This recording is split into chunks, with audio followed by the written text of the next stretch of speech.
Ugh.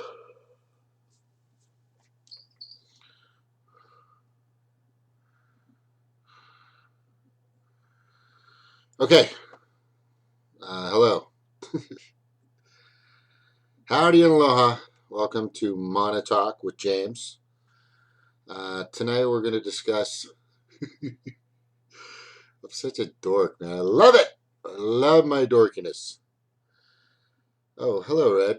Stevie. Miss King.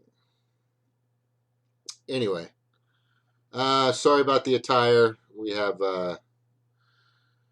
professional, casual, whatever on Mondays. Hopefully they don't keep that going because it's this monkey suit thing just really doesn't jive with me. Hey, Winkle. Hey, Cheryl. Hey, guys. Welcome. So, this is Mana Talk, and we talk about all kinds of crap, pretty much. But what I do is I do a little intro, kind of do a monologue. Uh, Today, we're going to talk about structure, and not only just structure of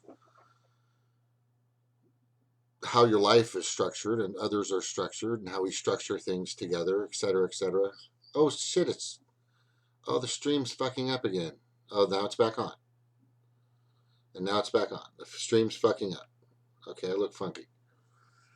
Anyway, by the way, I got off the phone with Spectrum. There's an outage that they've been working on for the past few days, and hopefully they're going to fix it.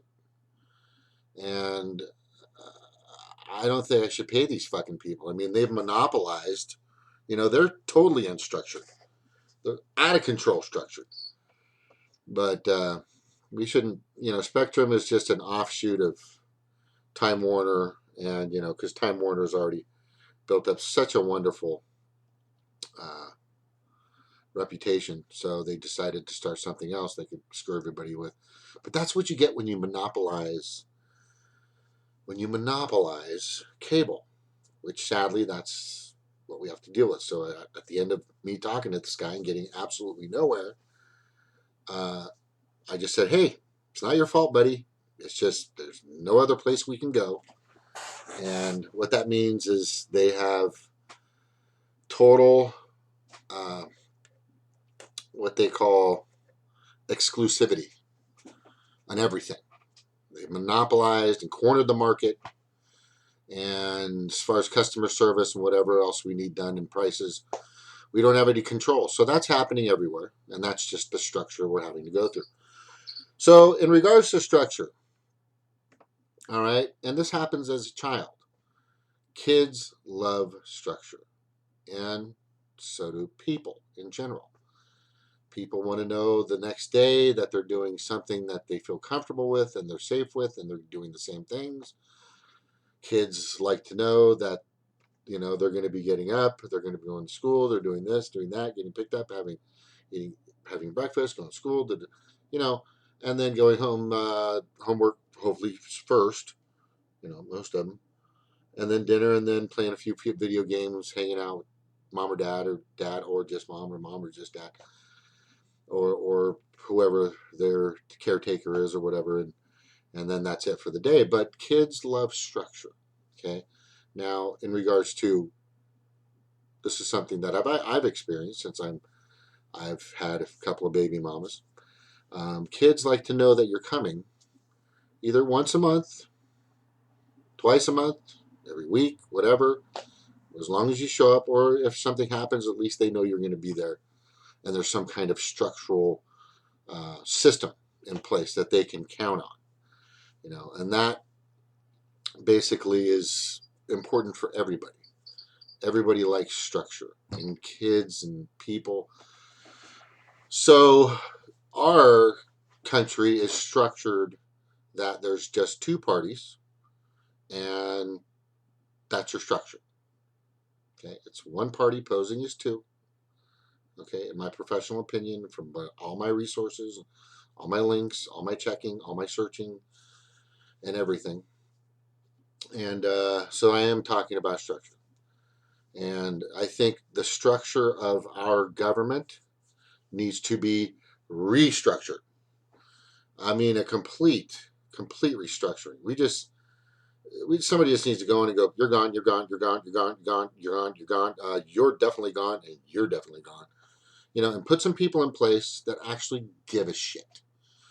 Okay, in regards to restructuring the government, this could happen in businesses, this could happen in families, this could happen in groups or societies or all over the place. But sometimes you need a restructuring, and sometimes you need to build a structure.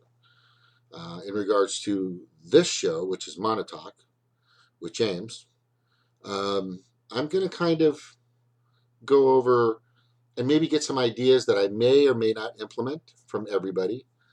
As you can see up at the top right of this particular screen, I now have, which I'm still kind of messing with, topic of discussion. Topic of discussion.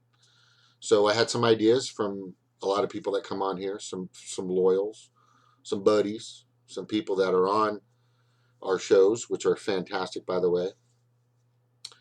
And I forgot to mention. Sorry, I go so fast sometimes.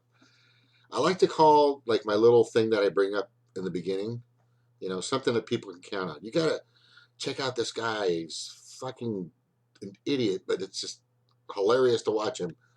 He brings up these little things called mana terms or mana words or mana thoughts. So I kind of think this is like I have a mana thought or a mana word. My mana word today is structure. Okay, so that's what I'm kind of continuing with, and if we can continue with that or kind of use the wait, this is funny. This popped up in my head. What was that secret word that Pee Wee Herman used to do at his Pee Wee Playhouse? Oh fuck! Somebody knows this. I know. You know who I know knows this? Garden knows this for sure. Winkle may even know this. What the fuck was that called? It's like they said the word and they all yelled at the same time when they brought it up. Anyway, so I'm just discussing structure. So ideas, everybody, for like I said, we need to do some marketing, and we need to get this show out there because I think we do have a valid and very important program here that I think needs to be seen. This could be documented in the future, in hundreds of thousands of whatever years from now. After we've transformed into omniscient creatures. I'm hoping because we've evolved so greatly, except for our sexual organs, which I don't think. I think we're going to keep those for sure. But I do believe that we need to keep this show going because at some point, somebody's going to open this up and go, wow, this is what the pulse of the voting republic of the United States was talking about. Even people from different countries. We got Blake coming from New Zealand. We got Vox. Where's he from? Amsterdam? No, he's from Denmark, right? Am I right? Who's from Denmark? Just give me anybody. Okay. Anyway, obviously the stream is still working. Oh shit, whose birthday? Oh, happy birthday again.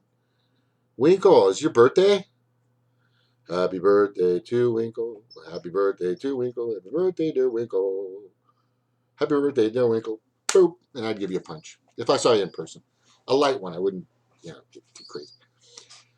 Winkle, what are you, like 28?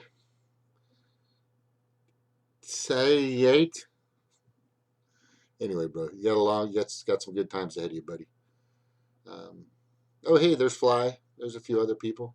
Karen Sheets. Hi, Karen. Welcome, someone. The Faith. Does everybody have the wrenches? I'm getting off topic. I just want to make sure everybody's good. Okay, so back to structure. Okay, kids need it. People need it. People want it. People like it. From what I can tell, I don't see a lot of structure in this country.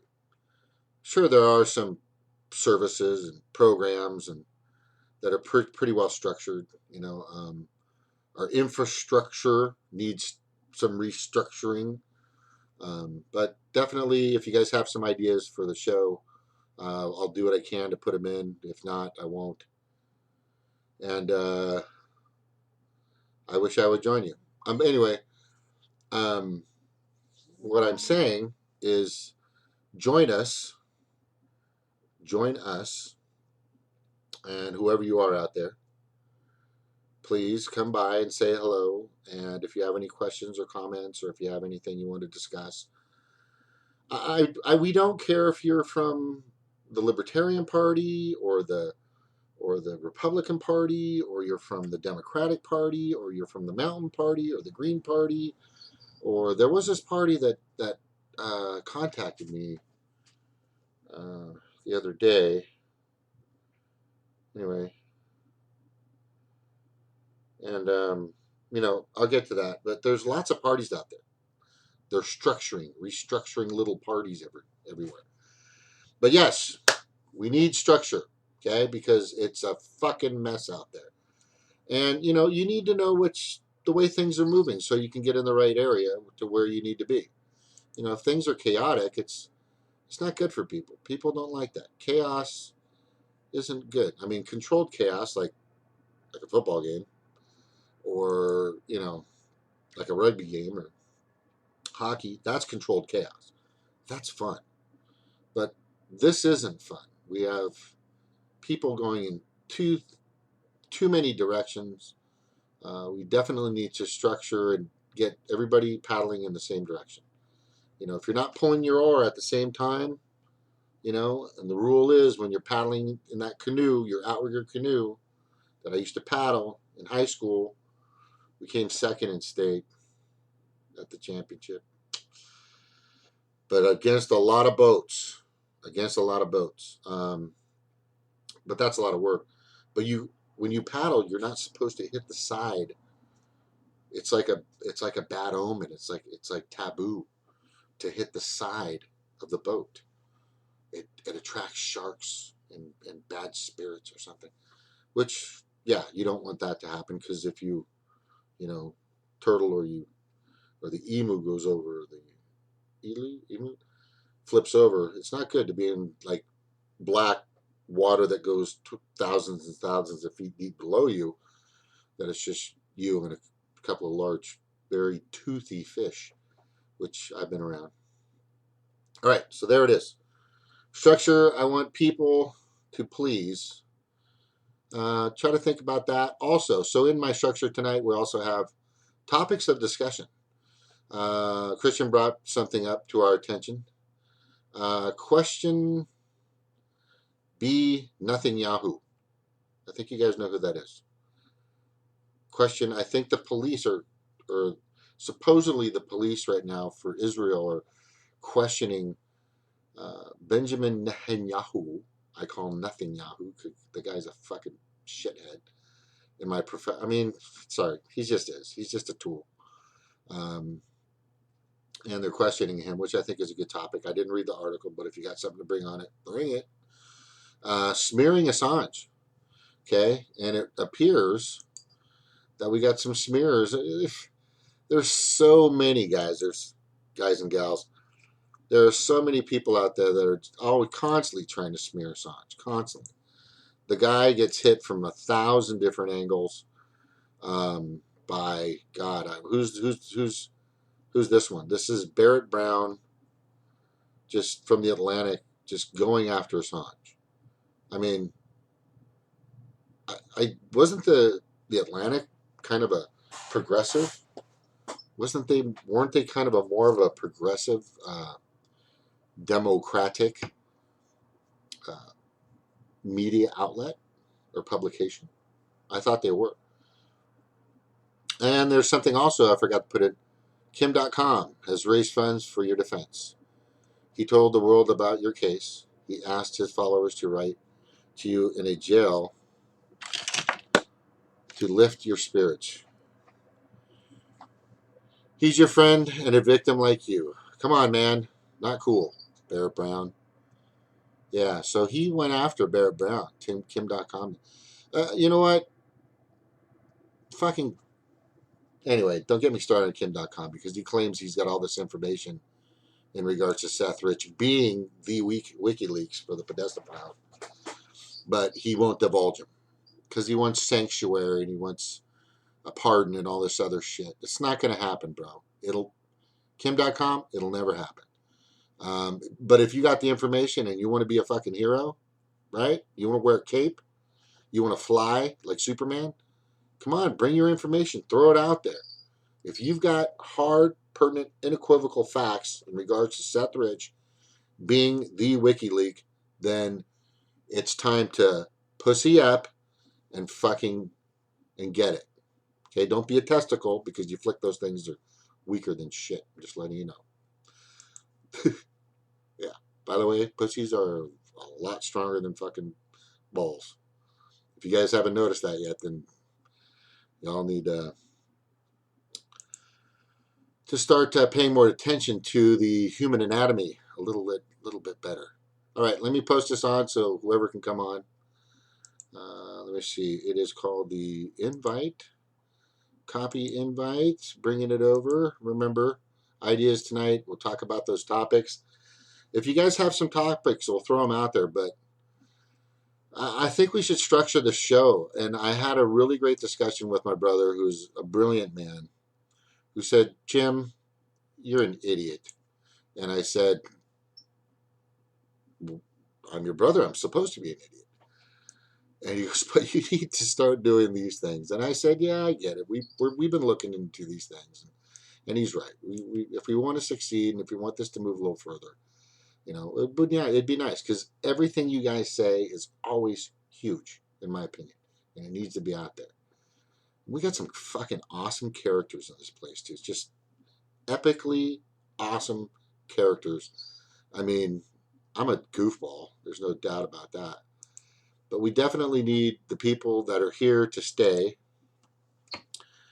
And we need the people that are here that come on in live chat. Oh, hey, Eric. Hey, Angel. To come on and join and be a part of the group. And there it is. I'm going to put it in Twitter also. So whoever can come in and join and have some fun. I'm going to have me some fun. I'm going to have me some fun.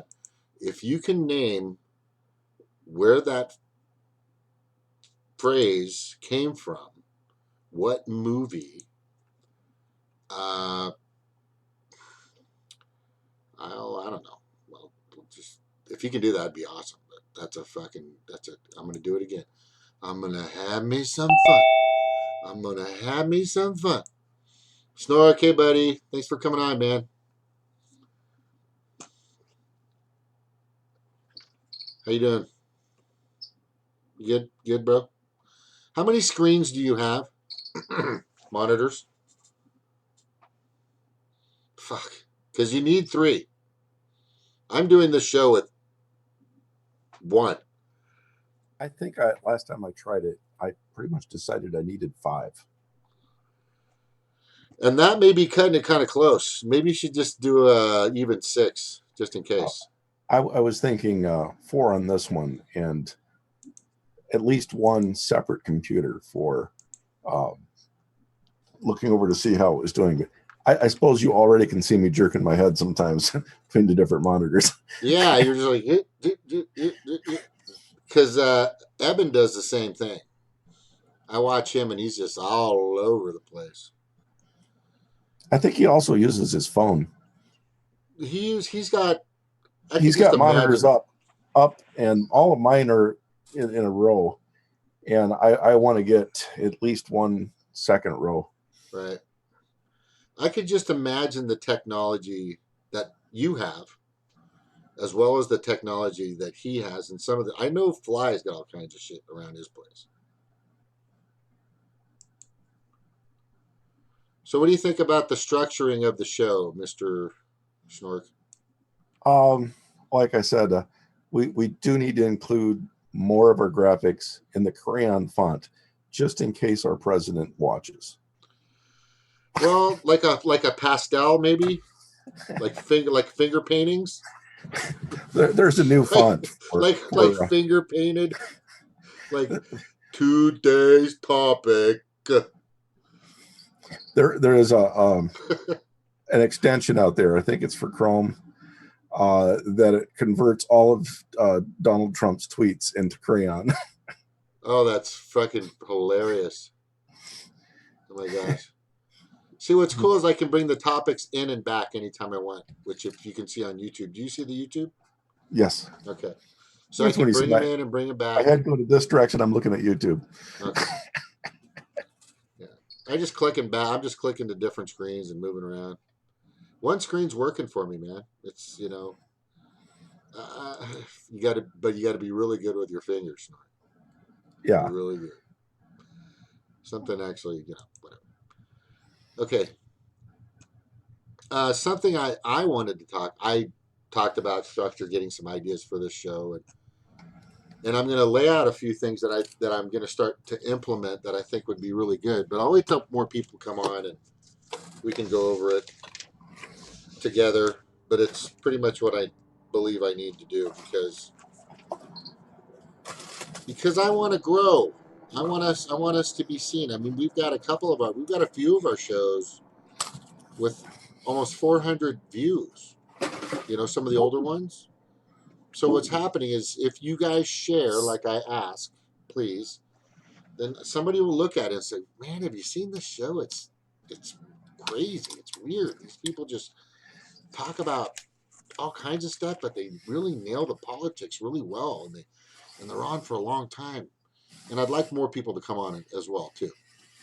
I would like to see us occasionally do a rehash where we go back and have a second look at some of the things we did the best on. Bring up the topics. I'm writing that down right now. I have a rehash. These are in-group ideas. I think the first night I came on, we talked a little bit about Fukushima. Yeah. And we probably should talk about that again. Yeah, like recover it to see how things have been evolving or moving or, what the newest stories are. That's a good idea. And at least train people how to say it. Fukushima. I know. It's like Samoa. When some people say, "Hey, bro, are you Samoan?" No, it's Samoan.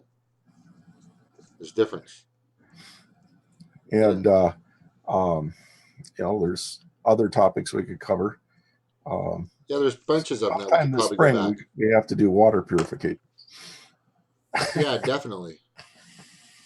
I Okay, don't know if so you saw my last email. yeah, I did. So, do you want to discuss some of that now, or No, not yet. Not yet. yeah, wait till you get all set.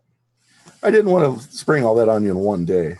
Yeah, that's a little bit, but I can handle it, bro. I can handle it. All Yeah, right. A I for think we've effort, settled on a James. name Thank and a you. logo. Thank you, Eric. Thank you, guys. All right. So, what I'd also like to do is at a certain point get somebody to monitor the chat, the live chat, because I will when I can, but sometimes I'm just too busy babbling. If I behave myself, What? if I behave myself, I can actually change my monitors here. Oh. And takes a little discipline, eh? Yeah, it takes some discipline. And I can put the two chats beside each other. Wired to win. Who is that? That person comes in and out. A little concerned about that person. But she's saying nice, or he or she are saying nice things. Hello, Okay, Team James and friends. We verified that it is not Sneaker Penis. Yeah, Sneaker Penis, no. And then we also had everybody's kind of got a little nickname, right? I'm James Montauk. I'm just James with Montauk. Or Montauk James, however you want to say it. But you're Snork. Do not change Snork, please. Do not. Redneck Economics, very good. Sir Chad. And then Taylor is Tay Taylor. And then we have Cheryl Vick, Karen Sheets, someone. I like that one. Someone. It's just someone. I'm just someone. You know, not that one, but I'm one. Winkle, definitely cool. Bernie Bro, very cool. 348 months old. All right, not going to do the math. Let me see. Yeah, it's just good to have some of these names so people can say, "Oh, you got to check out this guy Snork, man. He's just a brilliant." Oh, this lady comes on. Her name is Cheryl, and she says and she brings all this current news. And then there were some ideas of maybe having people with their music when they come on, and stuff like that. I don't know. I don't want to turn it in. I want it to be us, but I don't want it to turn into hoopla. Does that make sense? I don't want it to be like it's just like right there, downtime. It's gonna happen. I'm not really, it just happens. You have to expect that there's going to be some white noise or something like that. Then we could have. You know what I forgot to do? I was supposed to just put some music on in the beginning, which I freaking forgot to do. But I've got to set my system up so that I can have. Are you ready? Here it goes. I'm going to have from 8 or 8:30. It's going to be on from 8 to 8:30, either 8 or 8:30, somewhere around there. So just be listening because it's going to be on. I'm going to have a little music. I'm going to come in. I'm going to do a little monologue, intro, what we do. I'm going to do my mono thought, mono word, mono phrase, or whatever. And then I was thinking we could go into our topics at 8:45, 9 p.m. But I wanted to go into the topics when people show up. I mean, we can talk about the topics for so long, but I know some other people have some good input that I'd like to hear. You know what I mean?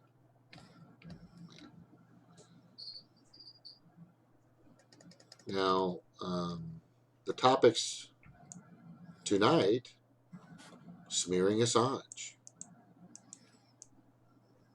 and question B, nothing Yahoo.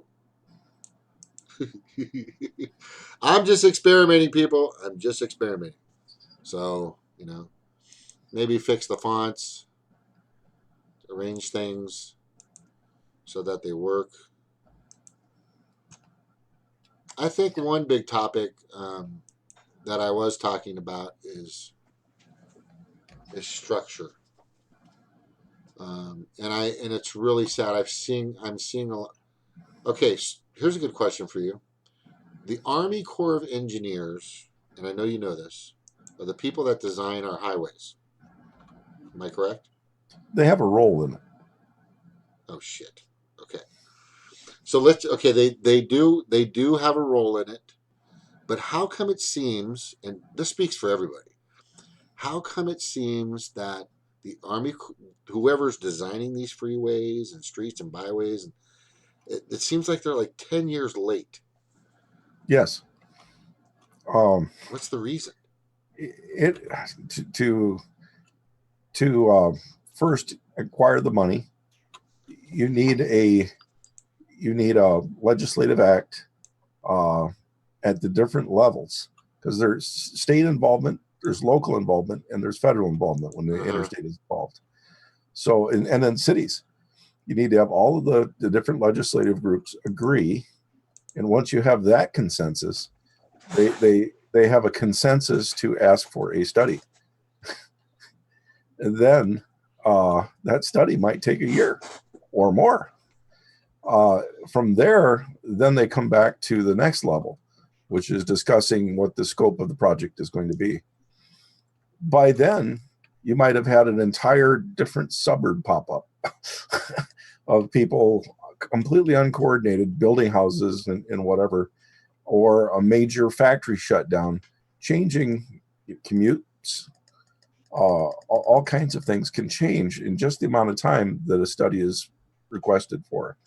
So nothing's going to happen until that study's done, but you're always working with data from the past. What is the study called? Is there a particular name for the study? Each study will have its own term, like the study of the um, Wilson need. Pass or something like that. Yeah, Okay. Okay. it can be Where they came anything up with from a that, I don't know. stoplight to an intersection to a clover leaf. Okay. Each of them have different bodies, and getting the bodies to agree, and then you'll have political fights, Right. and somebody might, if they're not in power and they feel that they can delay it until they have the power to award it to one of their cronies, they will delay it. Mm-hmm. So I've known people that have had their property acquired for making an interstate connection, and it would be 15 to 20 years later that the interstate connection was actually made. Wow. That's not cool. So some of it is a long time. A really huge change happened with the uh, uh, transponder tolls for Chicago. Chicago traffic used to be horrible, Uh-huh. and they put in these toll booths where you put a transponder in your car, you drive by it, you don't even slow down, and I would say 98% of the nightmare of Chicago went away. But what happens is now you have the people hitting the streets faster. You have people hitting the streets in completely different patterns from what anybody anticipated. So you have different traffic jams in different areas, different loads of traffic hitting intersections that people never planned for. Right. So with computer modeling, things are getting a little bit better, but we still have the political fights. And that's always going to be bad. So let's just say here's a political fight. One guy wants to build a hotel, and the other guy wants to build a farm. Right? Mm-hmm. You could have people going in different directions that could change the way things move through the area. So when they're doing the, what do you call it, the testing, Study. the study, testing study, yeah, study. People will chime in, right? People, once when the study is open, people can come in and go, wait a second, this is going to Yes. cause this to happen. The deer can't cross, or it's going to cause maybe a fire, but whatever the situation may be, it could cause problems, or there's noise pollution. And so during the study is when these people can come in and gripe or support it, or they can Yeah. Now, support it. generally, those are announced on a bulletin board somewhere where people never go and see. Ah, that's interesting. So it tends to be rather on the iffy side that you actually get any kind of public, So, but there are some good works out there. I yeah. really love the interchanges in Texas. What was that? Texas. Oh, the interchanges? When you need to leave the highway and you need to go to a business that's on the other side, they have access roads on both sides of the interstate, and they have an extra lane underneath all the bridges that you can get around and go to the other side without going through any stoplights. It's fantastic. No other state that I've seen has that.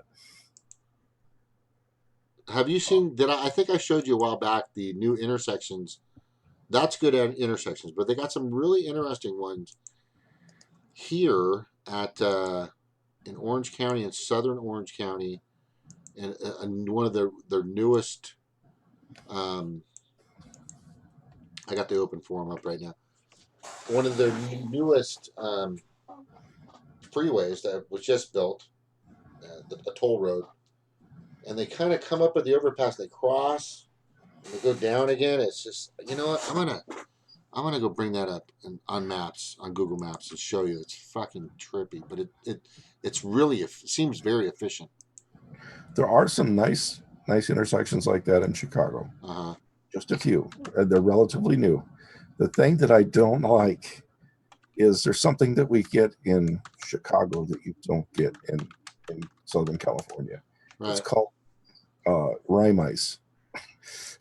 What'd you call it? Black ice, rime ice. Oh yeah, black ice. Oh, I know what the fuck that is. Yeah. So you're coming along, you don't see it, and it happens to like to form on bridges. So suddenly you find yourself, those bridges can be over 100 feet up in the air. You Right. feel like you're on top of a 7-story building. And all of a sudden you notice that you have no traction.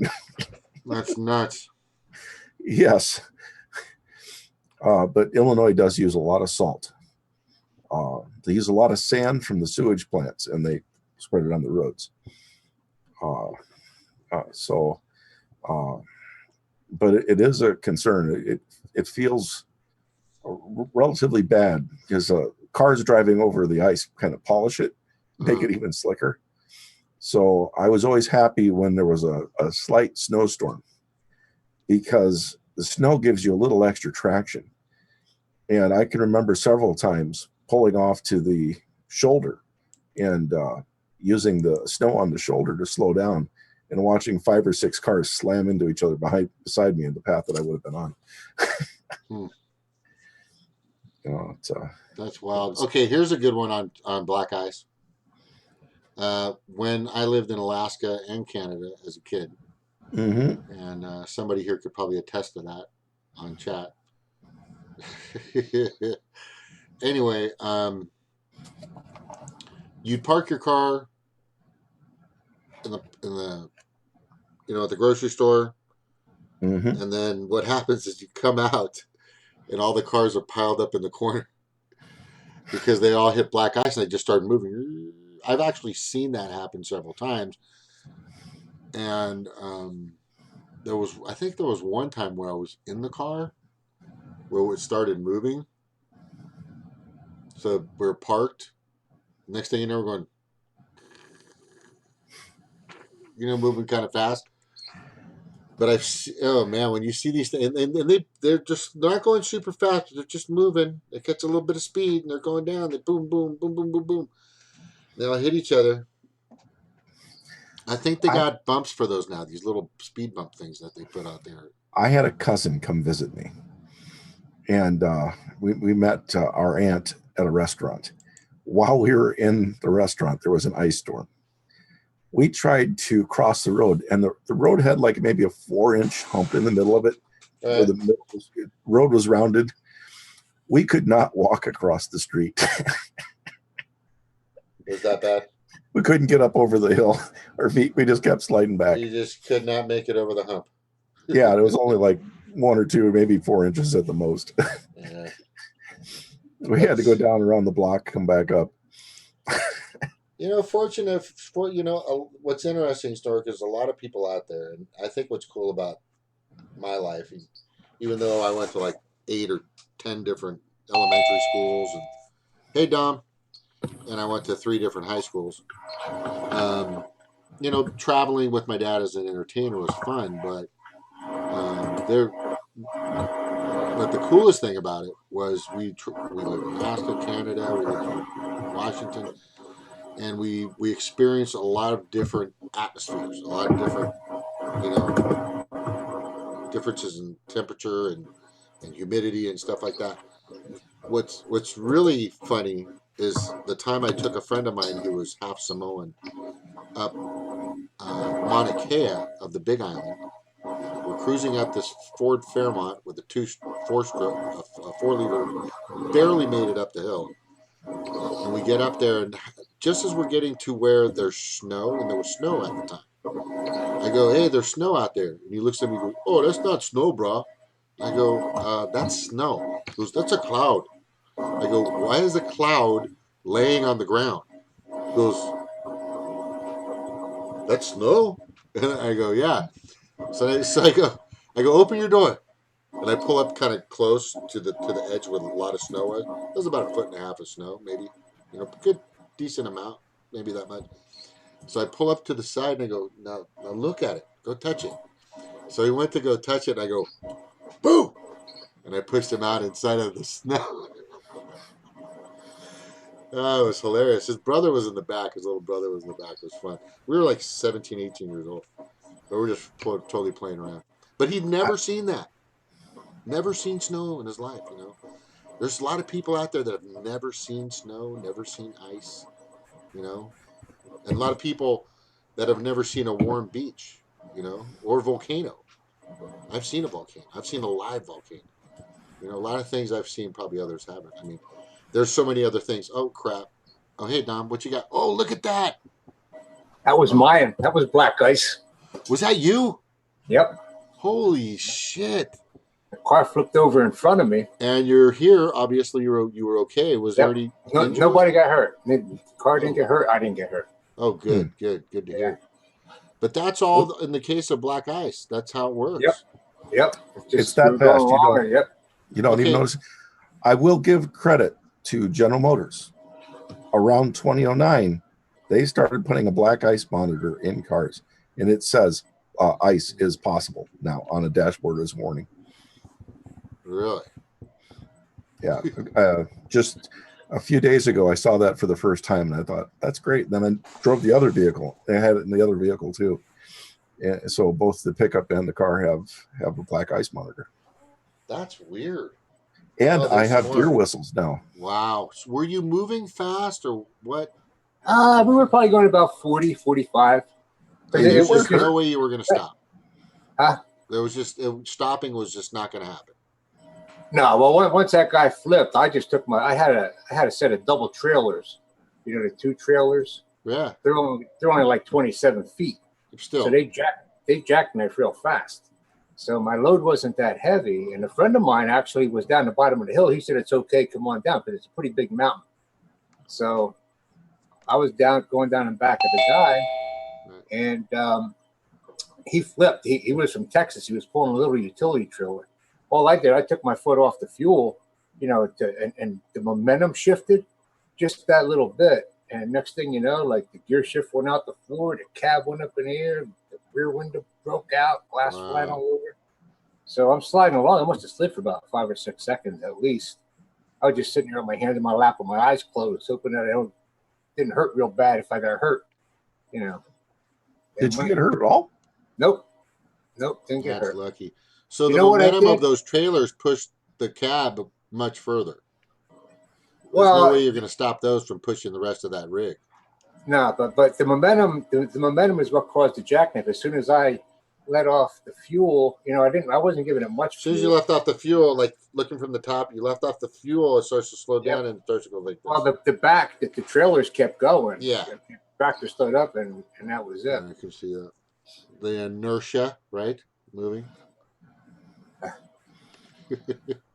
One thing, the Amish out here are extremely helpful. They see a car in a ditch, they'll hook up their horses to it, pull it out, and horses are really good on ice. Oh yeah, definitely good, eh? Well, they've got the horseshoes are like cleats. Oh yeah, they've got better tracks than anything out there. Fuck. Yeah, they clop, clop, clop, clop, clop. You're out of the ditch. Oh yeah, exactly. I could imagine. Yeah, there's one road out here that almost everybody that lives on it is Amish, because there's no electricity going out that road. Right. So if your car goes in the ditch in that road, they're really decent people. They'll come right out and pull you right out. That's awesome. We need to acknowledge all the great people out there that just aren't in the mix of this puke that happens every day. It's just, it's like it's a sub culture, but there just seems to be a good thing about sub cultures. Like they're just not involved in all. And they don't have an accent. They don't have an accent? The Amish don't have an accent anymore in the talk to you in the stores. I'm Amish. Come and have some cornbread. They don't talk like that. Like they're Swedish. No, it's more like, hey, dude, did you notice the turkey's on sale over there? And they'll take advantage of it just like anybody else. They talk like that? Do they say dude? Some will say things like that, yeah. Wow. But they speak just like the rest of us. Wow. No longer so all that's just English versus German. What was that Harrison Ford movie? Remember the Harrison Ford movie? Witness. Witness. That was a great Remember how many years ago that, though? There's a whole another generation. Oh, don't remind me how long ago it was, man. Jesus, Snork. That's like But the ones like that are my age, dinosaur all were times. required to go to school. All the ones that were my age had to go to a state school until they were in at least 8th grade. And that normalized them. It's no longer, they had to speak a language different from us. Get along well. The Amish have bakeries and stuff, fantastic little stores. They have shingles. They make trailer houses. Here's a good question. Here's a good question. Have you ever, now, this is me just being me. Are there any attractive Amish girls? Have you ever seen one? Not girls. I'm talking about, women girls, because pedophilia seems to be the fucking latest thing all over the world now. Yeah, especially in Hollywood. You don't expect them to be wearing. No, they're not wearing mini skirts or shit. But no. Can you? Okay. I'm just saying. They're They usually cover the third eye up and fold the ears back. Yeah. But see, that's the reason why I brought that up in the movie Witness. I forgot her name, but she was also in the movie with Tom Cruise, one of my favorite movies. And the reason why I joined the military, Top Gun. What's her name? Melissa? Oh, fuck. It wasn't Deborah Winger? No, it wasn't Deborah Winger. It's in chat right now. Somebody will say it. It's in chat. Her name was... No, here it comes. Anybody? Tech, do you know? Well, what the hell was her name? She was also in Romancing the Stone. Remember Romancing the Stone? You guys, that was a fucking great movie. Okay, anyway, I guess nobody knows. We're all lost. I'll find it. But anyway, she was attractive woman, very attractive. Kelly McGillis. Yeah, there you go. Tech Move did put that in the chat. He put Kelly. And that's all you needed was just I would have done it with just the K. Yeah. No. I actually knew the technical advisor for Top Gun. He was an F-14 pilot, I think. You knew the guy? Yeah. Was it? You can't say his name? I can't remember his name. Oh, okay. Last time I spoke with him was 2001. Well, there were a couple of things in Top Gun that I remember after getting out of the military. I kind of watched it for the 128th time. That I noticed that I think the Stingers, or they Sidewinders, or whatever.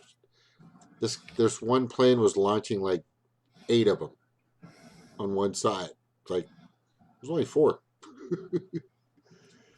It's just little things like that you start to notice when you're actually on an aircraft carrier and you're actually in front of the ordnance or the bombs and the weapons.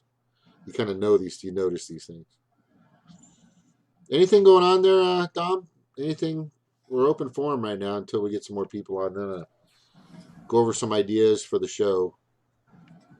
What do you think? Not too much, just the same old narratives. Do you ever look at the way I start it? You ever seen the way I start the show? Have you ever noticed that? I've done it like 4 or 5 times now. Have you? I'm just. You're not. We're not. You're not gonna. It's not a. You're not gonna get zapped or anything.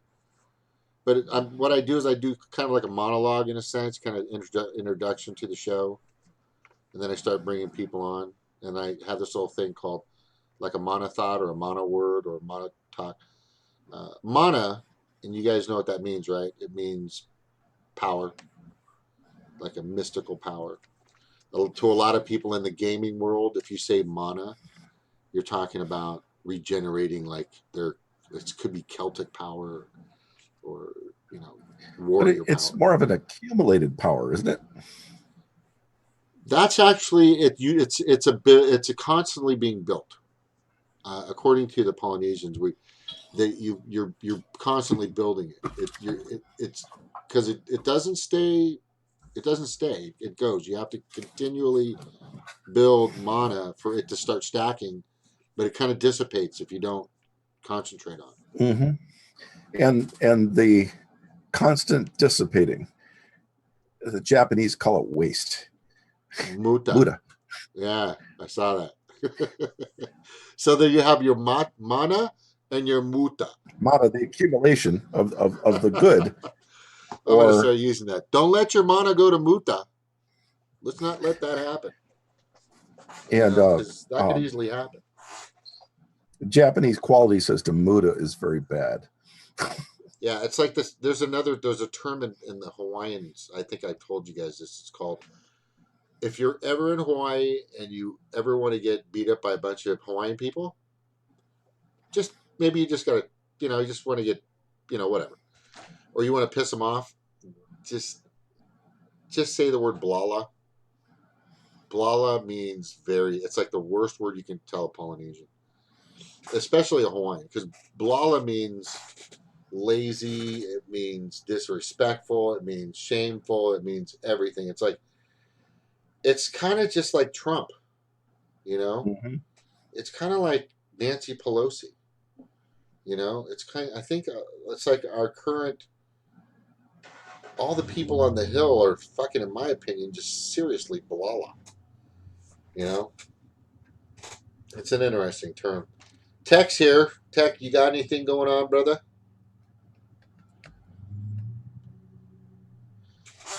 I asked him, I said, Tech used to come on, and Tech used to show his mug, he's a handsome devil.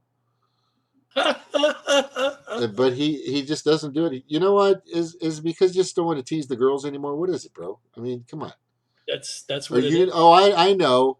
If he comes on, he's going to start charging. That's it. He's going to want dollar bills. No, I don't work that way. Can you guys hear me okay? Okay. I've got dual screens tonight, so I'm getting used to my cursor flying around in a weird way. And yeah. But as far as coming on, that's my cam works just fine. I just I like Anonymity. I like the seriousness of it sometimes. Like Gnome with his green screens. I will admit, with multiple screens, assign find your mouse to your control button. So sometimes I do forget where my mouse is. I hit the control, this circle appears to where my mouse is, and I can find my mouse real quick. I will do that. Thanks, Snork. Oh, hey, here's that picture I forgot to show you, Snork. It's going to be on YouTube. And I'm ready. My screen is set up. Nice. Okay, so this is the 241 Southern Orange County. This freeway is about 10 to 15 miles east of Disneyland in Anaheim, California. And the way this thing works is you can't see my arrows because I turned off my arrows, but you can see that, how it kind of crisscrosses and goes. What do you guys think of that system? Seems to be working. It looks almost dangerous, though. What do you think? Show me the arrows again. On the way it goes, you know what I should do is probably get a lot closer. Hang on, let me get closer. And then you can see how now you can see where the arrows go, where the stopping is, and where the going is. Yeah. Now you can see it now. Okay, I hope. There we go. So you're using Google Earth? Yes, sir. So this is interesting. So they come off the right ramp, and then they've got to, and there's some weird lights. You can see the light pole right there, and it's just one pole, one big, like letter N going across this whole thing as you can see it. And that's all they need to direct all this, which is pretty weird. But it's pretty cool. It works pretty quick. People like it. It's haven't been backed up. It's all censored. It regulates itself in a sense, and it's working pretty well. I like it. And no wrecks because it looks like a major wreck. It does. It looks like it'd be kind of Mergy. exactly like if this fucking light pole wasn't here, this would just be a pile of cars. Yeah. That's what I'm thinking. There's other systems out there like the turnabouts and the turnarounds and stuff like that. But in regards to structure, and that's one of the. Oh, I said the word. Okay, we're not supposed to do. Hey, Tech, what was that thing that they used to call that at Pee Wee's Playhouse when they said that word? It was. God, dude, I'm gonna find out what that is. And see, for some reason, maybe it was just because I was still married the first time around. I still took morals a lot seriously, more serious than in my life. Uh-huh. Hadn't learned yet the moral ambiguities of things, seemingly. And for some reason, with Pee Wee in the theater and doing his thing, even though that was pre-Clinton and what he was doing with his babes, I had a whole thing against People magazine and not reading the Hollywood trash and that kind of thing, and trying to spend my time with what I classified at the time as more important things. So Pee Wee sometimes fell off my radar, but then he started doing a few things. It must have been in the mid 2000s or something like that. The guy actually redeemed himself, seemingly. Yeah. Yeah, I didn't really follow. I wasn't even paying attention to was he also a pedophile thing, or what? Or was it? Or was it I a gay think there thing? was a strong association with that because of Pee Wee's Playhouse. But was it proven, or did it happen, or? I think it was no, and people were reading way too much into that. Reading in between the lines on that, and it's like when we've talked about Michael Jackson on the show in the past. Right. All of that, people seem to be more along the lines now of, hey, let's give Michael the benefit of the doubt. I think as far as Pee Wee's concerned, yeah, he's redeemed himself as well, at least in my. I think so. But I don't know that word. If there was a word and I heard it, it would probably be, oh yeah, that's Pee Wee Herman. But yeah, nobody really knows, honestly. Like I've always said, we got lots of power in the desert. We got lots. There are three perspectives or stories to the story. There's that person's, the other person's, and then how we perceive the story, which may not be at all accurate at all, because we're just getting information from only two sources, but we weren't there. So right. So we can't really make that absolute, unequivocally factual decision to say absolutely something happened or absolutely nothing happened, because it's all just hearsay in a sense. Yeah. Also, was it an inappropriate behavior for the location? The location of where he was. Yeah. Yeah. Oh, yeah, that's a good question. Oh, yeah. He wasn't. You definitely don't want to put yourself in the wrong place at the right time, which I think. Right, but I mean, for where he was it really inappropriate? Do you remember the whole thing? I don't remember. I don't even know. He was in a porn theater. Oh, yeah, that's right. Fuck. Okay, so yeah, I would definitely say that's kind of going against him a little bit then. Okay, what if it if So he does was the it same thing in a play school or a preschool Right. Exactly. context. Exactly. Yeah. I didn't really Neverland. Is that what it was called that Michael had? Was that what it's called? Tomorrowland? Yeah. Tomorrowland? Or something. I just thought that was just nuts to me. I didn't think that something was. I mean, if you're gonna fucking invest in a park, go make Wally World. I wish somebody would fucking make Wally World. But anyway, it's all. That's a good. See that. Go ahead.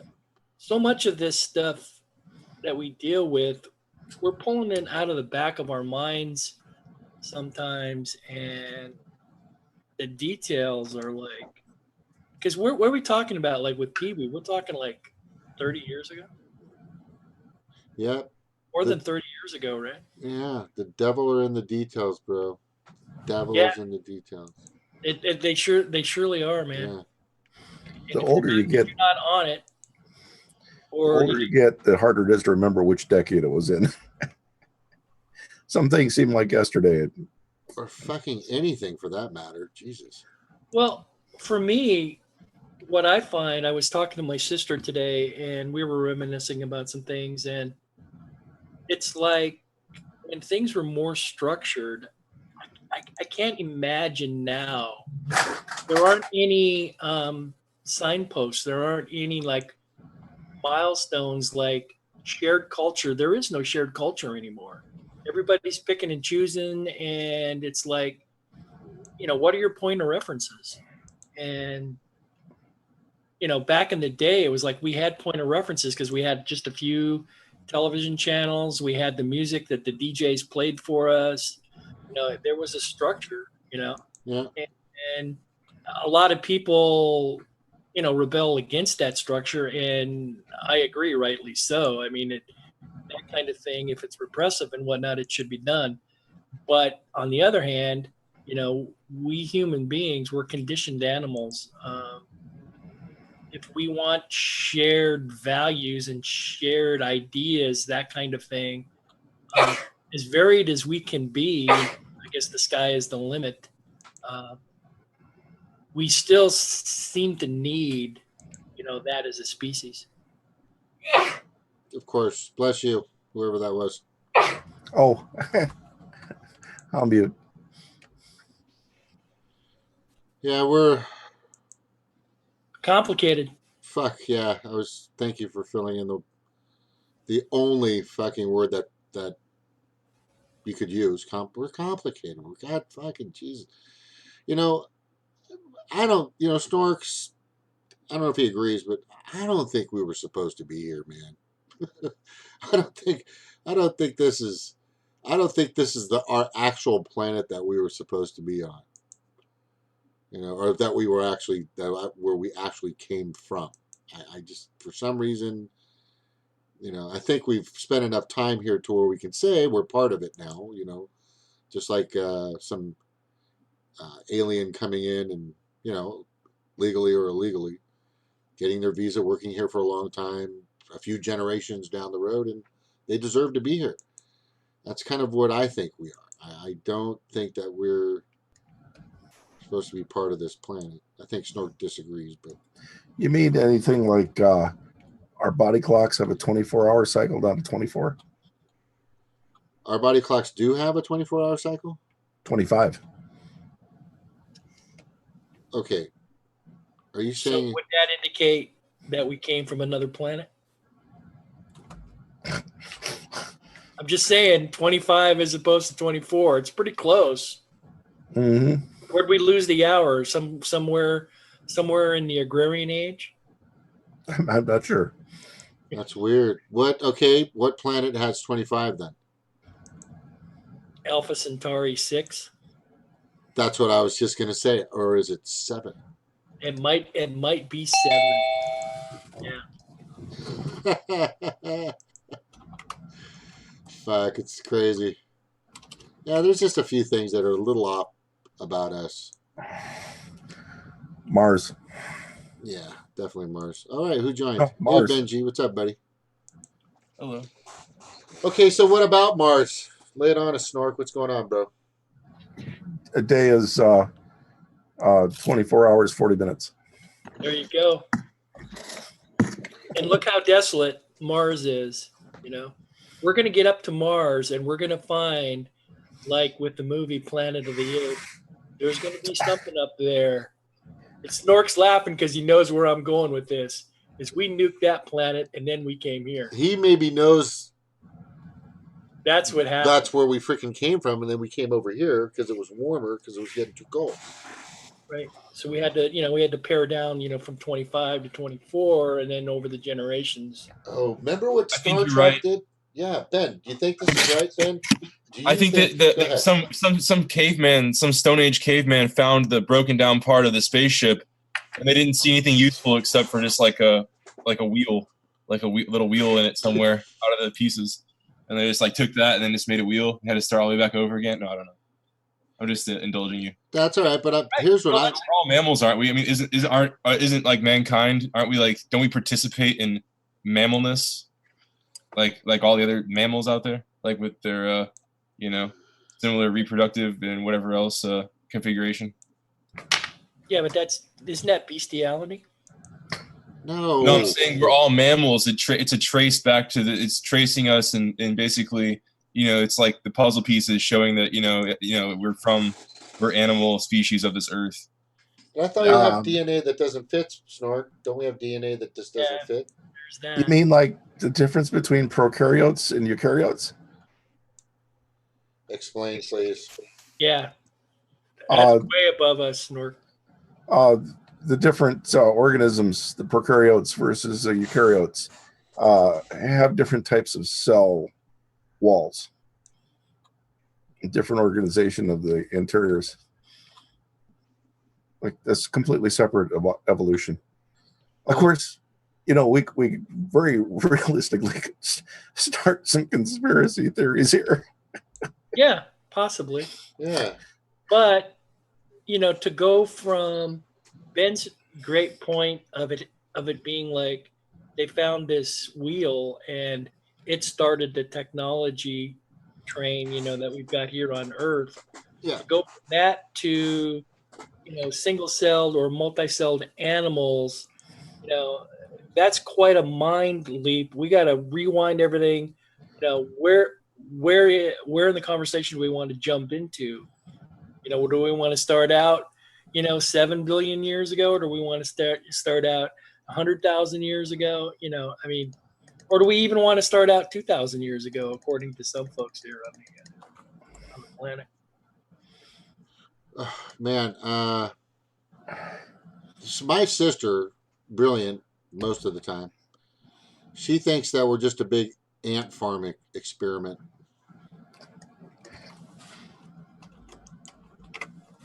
What do you think about them apples? I like that comparison. Yeah, I had an idea that's more bizarre than that, which is that I'm trying to write this little sci-fi book, little novel thing. I kind of got started and I just haven't really picked it up in a while, but it's the central theme or concept in the book is that we're actually this planet and there's sort of these like alien like people that live there, like that are like blended into like the human society that know this like deeper truth, right? And so the real reality, like spoiler alert on the book that's not finished yet, the ultimate like the real reality is that we're this planet that was like it's like in between like this one sort of like space federation and this other like space like other sort of like enemies, like galactic enemies, right? And we're this planet right located in between, and we were planted like 1 million years ago foreseeing a war between the two things, so that when the one wave goes to attack the other, like network of federation or network of like whatever planets or whatever, like then they have like a place to stop halfway and like get a snack and like can stop and fill up on humans food stores and go along, feed all the soldiers, and they can go across the universe to go, or whatever it is, galaxy to go fight. So we're the taco stand of the universe. Yeah, we're just like all like, I guess, cattle or something, Cattle. or for soldiers, some sort of alien soldiers. So we're gonna be like Clone War people pretty soon. Yeah, Which don't even are get we me all gonna be started on chemo? that. Don't get me started because Are we all gonna originally be chemo and robots? they use a Maori for the original Star Wars to be who was Boba Fett, who was actually one of the Clone Wars guys, and then now they use this black guy, which I'm not being racist, but if you're gonna stay poly, if you're gonna be poly, stay poly. You know what I mean? I hope you guys kind of understand that, because you know what I'm talking about, the Clone Wars. Anyway, forget it. How But I think, James, I think you need to have more to go off of than just that. You just have a hunch that we're not from this planet. Like, I mean, it's pretty cool that you can decide that just because of a hunch. But Right. I mean, I don't know. I think that marijuana looks like a very unique plant, like that's not from this planet. But I don't think I have any proof of that. You know what? Marijuana could have been that plant, that one of those special plants that when they sent us here, they sent us with little seeds to grow, right? Little things to keep us healthy and alive and taken care of. And I think in that little vessel that they sent us in, whether it was microscopic or the size of a peanut shell, I think maybe that one of those. I think the marijuana seed was in that for sure. Because that's got to be the cure-all fucking plant that I've ever heard of ever. Am I just? At least in our existence, yeah. Exactly. What else has brought? I mean, my mom fucking smokes pot, man. Painkiller. It's like antidepressant. It's like everything. Appetite. It does a lot for you. Yeah, it's helping Muscle, her. Inflammation. Pennsylvania. That's just the the medicinal side of it. Look what hemp has done down through the years. I mean, hemp pretty much allowed us to explore this planet. Wow. Pennsylvania just legalized medicinal marijuana. Sweet. But the federal government won't let the VA use it for the VA patient. I go to VA, even though it's been shown to be more effective than pharmaceutical medicine for PTSD and chronic pain. They won't allow the VA to do it. Use it. My friend's dad was. But what they're doing there, they're giving a gift to the pharmaceutical companies at the expense of the quality of life of the veterans who they supposedly respect so much. But again, that has been the modus operandi of the military-industrial complex forever. Yeah. Now it's not necessarily that we're giving it to Raytheon or GE. They're prescribing it for PTSD now a little bit in some places, more and more actually, state by state. They're getting PTSD, so they can get a lot of veterans can get that because of they can still get it. They can still get it once it's legalized and stuff. They can still get it just through a general medical marijuana card. You don't have to go through the VA, and then you just qualify for having PTSD. But I was gonna say my friend's dad, he was in Vietnam, and he smoked marijuana, I think all like his whole life, right? And then he got Parkinson's disease, and then he was trying to qualify for Social Security, and he didn't smoke marijuana for a couple years, but I think then he died after just a couple years. So I felt like it was pretty unfortunate that he was forced to go without cannabis, which would be such a really relief and quality of life improver and everything. Uh-huh. But he was trying to be responsible for his insurance and medical costs, and I thought that was super sad. That was in Missouri a couple years ago. That is pretty sad. Sad that we're in 2000. We're in such a year and a time, and it's still like that.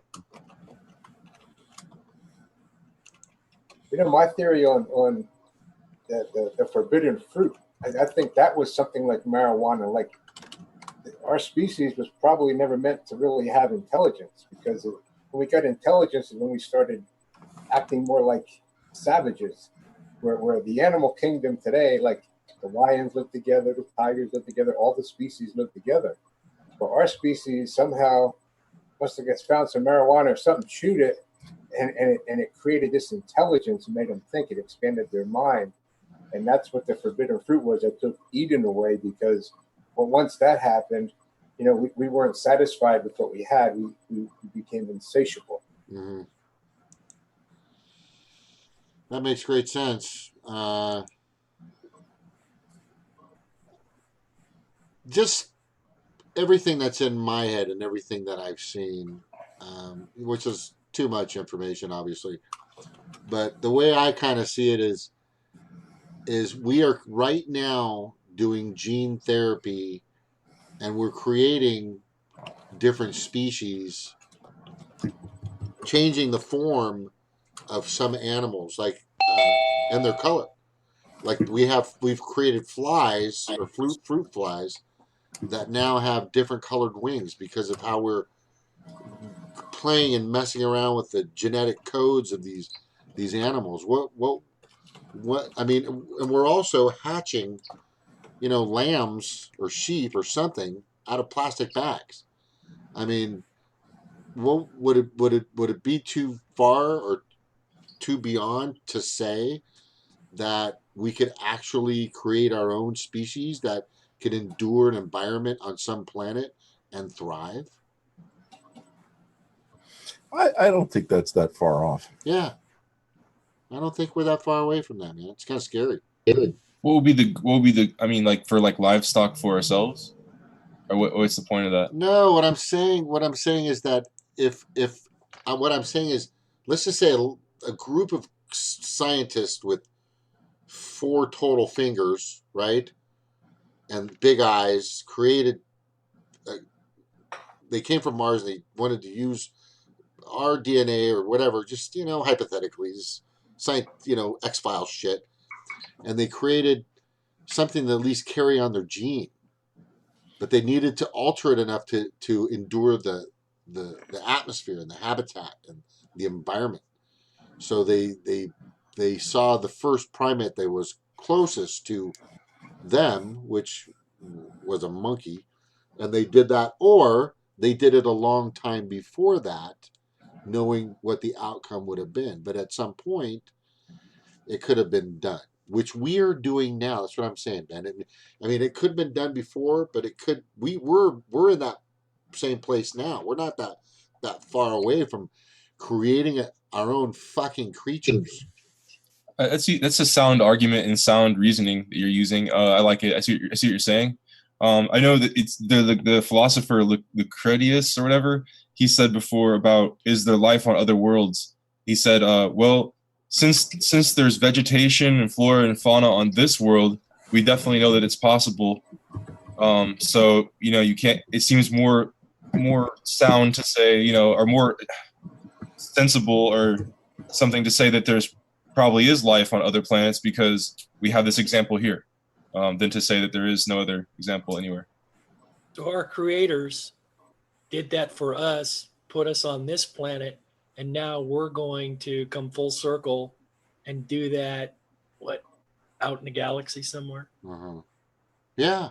Why wouldn't we try? Why wouldn't we try to, if we saw some type of planet that was that could actually somewhat just have enough atmosphere and enough gravity and enough atmospheric pressure to sustain life, why wouldn't we even contemplate doing that?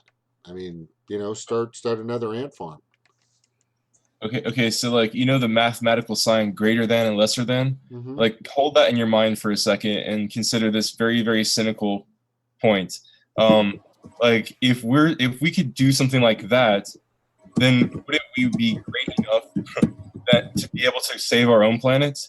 I had another sci-fi book I wanted to write, like a little short story, like a joke, like a long time ago, like 10, 15 years ago. I had the idea of this sci-fi short story concept where it's the end of the earth. We just destroyed it. It's going to hell in a handbasket. We're we find this other planet, and it's another solar system, and we send out our last hope there, right? And they get there, and they get all the way there after a long pilgrimage, and then they're like, oh hey, it's aliens, and then they're like, cool, and then they're like, oh cool, welcome, but then they start talking to us. Now what happened to your last planet again? Oh, we destroyed it because we're like morons, and and we just made all these blunders, and we're just like, I think that they would like turn us around, and be like, all right, never mind, you're not welcome here. Like that was my kind of cynical little idea.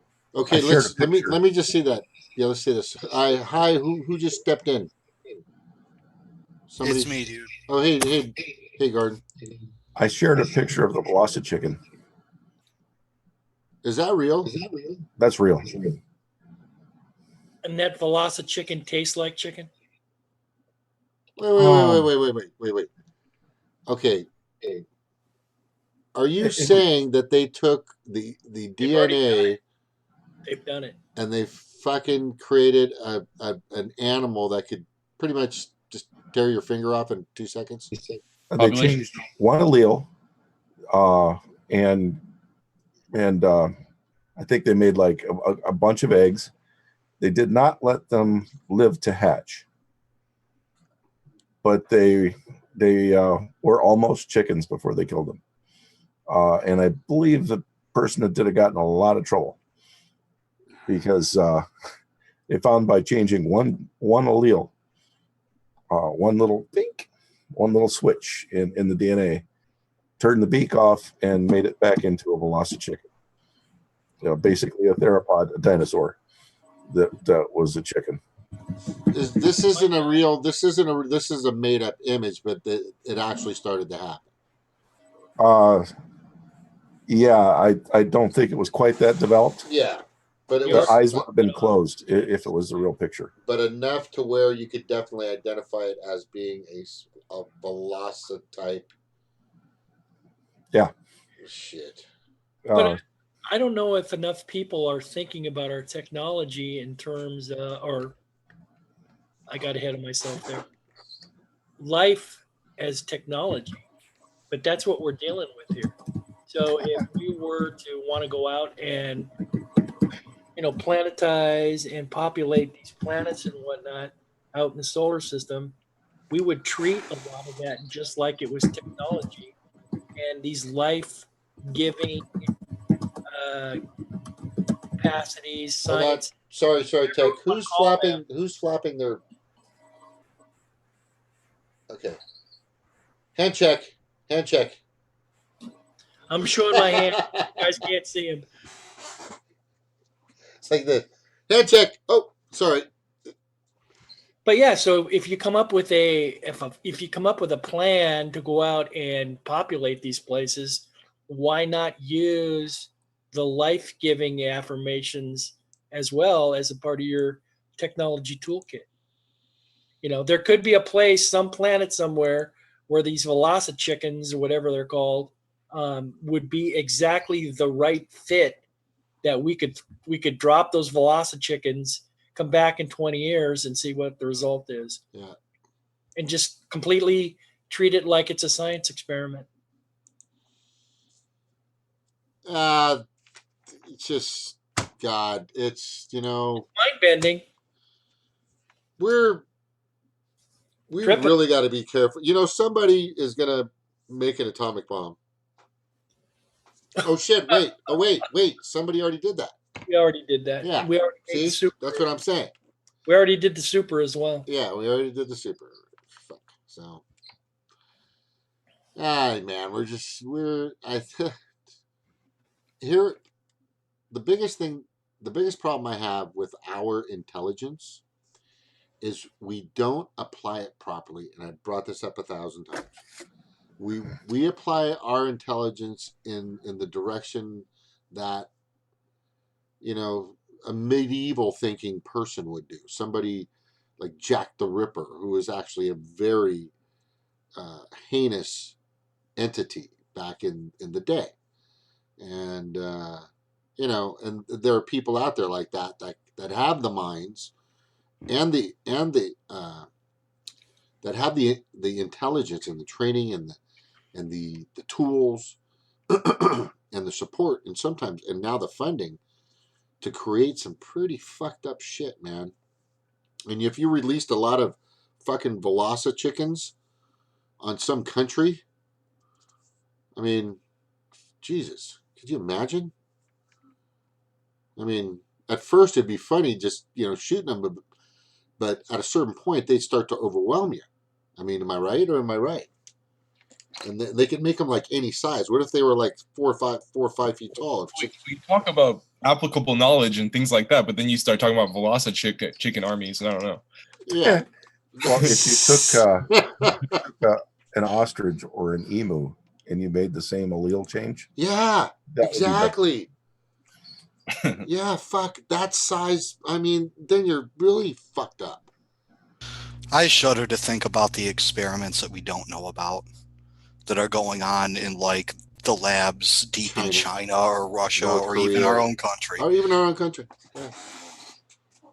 Some crazy shit. I mean, we're all kind of just real-time guinea pigs with all the stuff that they're putting in our environment with the chemicals and all this. It's like, oh, maybe one of them will mutate and we'll have a superhuman. Maybe we'll see if this one causes cancer. It's like they just dump so much. I mean, it's hard to tell, but they're watching to see, but they're not going to do any additional tests to see how it's harming us. We are the test.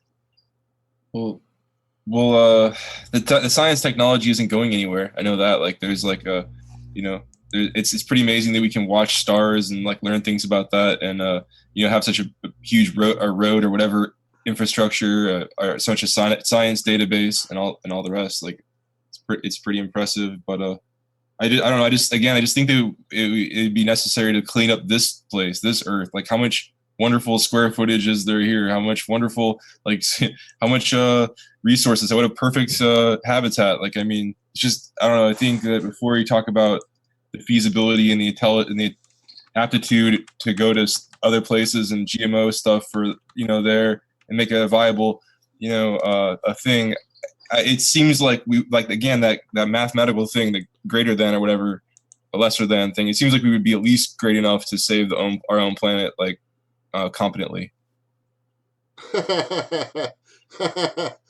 Sorry, I'm laughing at the picture, Ben, but what you said was good stuff.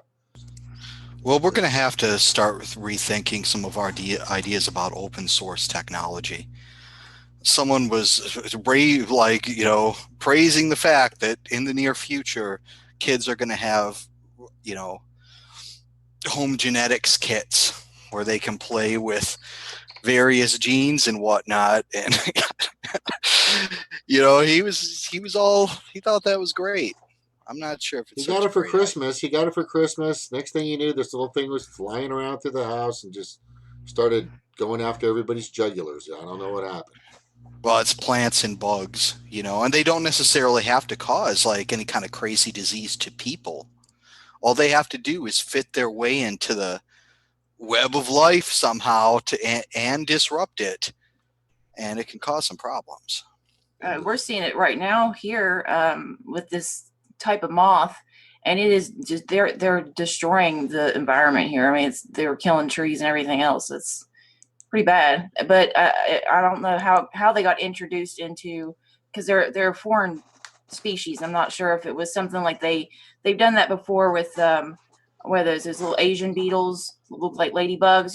They'll introduce that to combat like another problem, and then now you've got a bigger problem. It's like, let's release the tigers to kill the lions. Okay, but now we have a tiger problem. So, we kind of end up making things worse when we do stuff like that a lot of the times. My wife used to teach a class where the students had to make the eyes turn or breed the flies to have red eyes.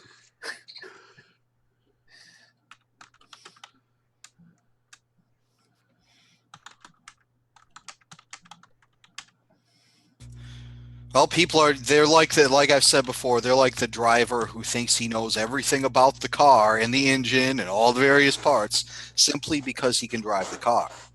Simply because he can produce a measurable result, he thinks he understands the system. And, these are some complex systems, and they're very old. And a lot of times we don't know what we're doing when we're messing with them.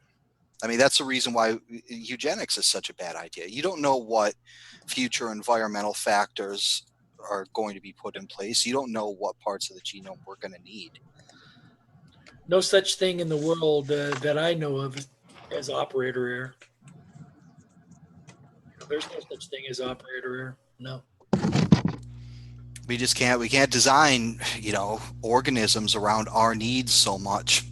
We have to. Organisms and DNA are designed to adapt to a specific environment, not a set of needs. Now those concepts are related, but there is a difference. And again, that comes down to, well, the planning or the lack thereof. And so much of it seems like is haphazard and open-ended, in our environment, with all these things that either get implemented or there's no money put behind them, or we try this experiment on a grand scale, i.e. what Stevie was kind of implying when she talks about social experiments. I always think of Vietnam, being from that era. But the planning is critical in things like this. If we're thinking about something as crazy as a Velocichicken or something in that respect, in what context and under what planning and guidelines. I don't think as a society anymore, we seem to be losing either the will or the ability, the intelligence, even the working togetherness to be able to implement any of those kinds of things. Well, but we got to also rank. I want to point out that it's important to rank and prioritize and try to put things in like a order like that, of like importance. And I mean, not like I have the answers or anything, but I just do think that that Monsanto and making sure that they pass tests that show that their thing is safe for bees would be a great thing, because that would be a great step, like, or whatever it is. Probably more important than Velocity chickens, possibly. I mean, or if they just had stuff that was safe for humans, I mean, like, that's where we're at now. That's how, like, the level of, they don't even regulate anything. It's like, I know, I understand, like, the importance of bees, but it's like we're literally giving people cancer with this stuff, and we can't get any action, for humans. I don't even know. So there's Who gives a cancer in shit the about air. bees, like when we're not even caring about human beings. And then you can't have healthcare. Yeah. I mean, it's like they give you the cancer, and they don't even have the decency to give you healthcare. It's pretty messed up. Well, the other problem we have is that a lot of our sciences aren't in control of scientists. They're in control of business people and investors and what have you. So, we don't really have the people who understand the technology implemented. The scientists in industry, you answer one question. You say, like, can I make our Rubisco? One little chemical chain. The next person's going to say, can I put our Rubisco in a some type of cellular sac? The next person is going to say, can I put DNA into that cellular sac with the R Rubisco? The next person's going to say, can I put some mitochondria in there? So it's usually not just one person doing an entire thing. It's this whole series of little steps. And each scientist is only answering one question. Can I do this? Can I block this? No. Again, the Velocichicken was, what happens if I change this one allele? See, that's why I always liked the book Frankenstein, is because, he was so obsessed with doing the thing that, creating this, life, that he never stopped to really think, should I? What are the implications? What's going to happen if I create this life? What kind of life is it going to have? Like, it's, and that's just what happens and that happens with everybody, in all walks of life. Sometimes, like, you'll get so focused on this one thing that, it's like you don't really stop to think about how is this really going to affect. I mean, like, you saw that with the primaries. It's like, people felt scared into, voting for Hillary, but it's like, we got to look at the long-term effects of this. It's like, are we shooting ourselves in the foot? We got to look at the long term. So, it goes with science, goes with politics, anything really. But in the case of that allele, nobody tried turning one off before.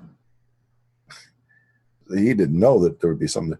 Usually things aren't that drastic. Occasionally you find something that is really a major change, but that's really rare. Usually you find that there's just one small step. Somebody else, the steps to make a TV set took over 100 years of people realizing, oh, this is phosphor. It'll glow if I put it in the light. This type of phosphor glows this color if I add this chemical to it. All kinds of different changes. It took a very long time. Somebody playing with glass learned how to put phosphor dust into glass and make a film that electron beam could scan across and make the light. So it was a very long time before we got to a cathode ray tube. And it was a whole lot of people making one little change, like the one person that realized that if they heated up the cathode, or they heated up a electric circuit in a vacuum, that it would start emitting electrons. So it's very rarely ever one change makes a big difference. So Snorky, you say, you talk about like technology and science progressing like that, and it's something I'm really fascinated with and curious with and everything. And so I argue though that I see it that like there are some challenges and some obstacles in the way right now that like sort of in some ways prevent people and prevent people from playing with that technology and prevent that from going forward. Maybe it's people wanting to keep everything proprietary and keeping the industry, just their own or whatever market or products or just the field or just like to have control over that. But I think that it's also because like, how like some mechanics tell you that some car, like the older cars, are way easier to work on, because they were simpler, more easy to see. So like now the technology just gets, I think, way more expensive. So it's harder to get in on, and then way more technical and advanced. I'm not saying there aren't scientists and stuff anymore. I'm just saying that I think inspired by something I saw Anomaly, that guy, say, was just that these people are just trying to solidify their power. And when I thought about that, I'm like, yeah, people try to solidify their power and their market dominance. And I think when they solidify that, they sort of slow down the industry in the field by not letting competition, in a real free market happen. And I don't know. So yeah, what do you say about that? Do you think there's like some possibility of a slowdown in terms of technology and progress with? Biggest problem I see now is when you have an integrative change where something needs to happen to take place in a whole bunch of fields at one time. And all of these fields are getting very mature, that you have to become a master in 5, 10, 15 fields to be able to understand how to put them together. And we have such a high burden on people to get that level of education. To find somebody, in their 20s that has that level isn't going to happen. Einstein was just in his 20s when he was able to figure out all kinds of things. Same thing with Newton. Well, now the fields are getting so complicated to add things together. It just takes a lot of time. And we need to get to the idea that, one PhD doesn't cut it anymore. And I have a friend of mine that has, like 7 or 8. And so he is very good at integrating multiple fields together in ways that are important. And we need our society to start saying that education's important again, and not saying, if you want this education, you've got to earn it. Well, society needs to see the person that can get that kind of education as an opportunity and make sure they have everything they need. Because in another 100 years, we might see some fields take people an education of 50 years. And we might have a usable lifespan for them of 10 to 15 years in their field. So we need to create a career path for these people where they learn the individual fields of what they're going through as they're going along, and not have to be subject to all kinds of external pressures while they're going through the learning process. Well, part of the reason we see so many people from overseas come to the U.S. for an education is because in many ways, these students have advantages over the domestic student. They get more scholarships. They get more program consideration. I've seen it firsthand. While the domestic students are forced to fight their way through this crazy, like, spend $1 gazillion to do anything education system we have. Yeah. Well, it's very That's like frustrating. that, but they also pay 20% higher tuitions. They pay higher tuitions than even out-of-state tuitions. And so Some of them, it's covered. some of them pay higher tuition. Many of them are granted through the State Department. Absolute no tuition. It's covered. And that is very frustrating to many of the grad students. That first of all, you're going to find 25% of the people coming in from other countries are extremely brilliant, and that same percentage got through by using politics, and are absolutely worthless. Well, you can't say that everybody coming from America is not worthless either. But when they come across the other countries, some people get promoted through college just by what family they're in. And that shouldn't happen. It's like our people that go to Harvard. People go to Harvard. Okay. I don't know how many people know, but I got news and I'm very excited about it. And I got like 5 minutes to say it. I have a tentative interview with Seema Hernandez. She's running for Senate in Texas against Ted Cruz. So I'm working on it. I'm working on the scheduling. I'm working on trying to figure out, how this is going to work. So I'll keep you guys in the loop. But yeah, what you guys were talking about just now with the education, that's one of her big things. But the thing with her is that she is setting giant, huge progressive goals, but I don't see the steps in which she's going to take it. I understand she's not for incrementalism, but you can't just, have free college like tomorrow. So Yeah. I just wanted to get that out because I was busting with news. Nice job, dude. Good job, man. Keep it up. Thank you. Stay on. Tell her it. to kick Thank you. Ted Cruz in the fucking balls. I just want to punch him. him supporting Roy Moore or defending Roy Moore, that didn't help. But that can't be like one of her main stumping points either. She was tweeting that out, and that's going down, the road that lost Hillary the election. So, you got to have solid points and what you're going to do too. So. Well, I have zero respect for Ted Cruz. I mean, beyond his absurd politics and his cheesy delivery and all the rest of it. He just let Trump spit in his wife's face. He let Trump kick his dad in the gut.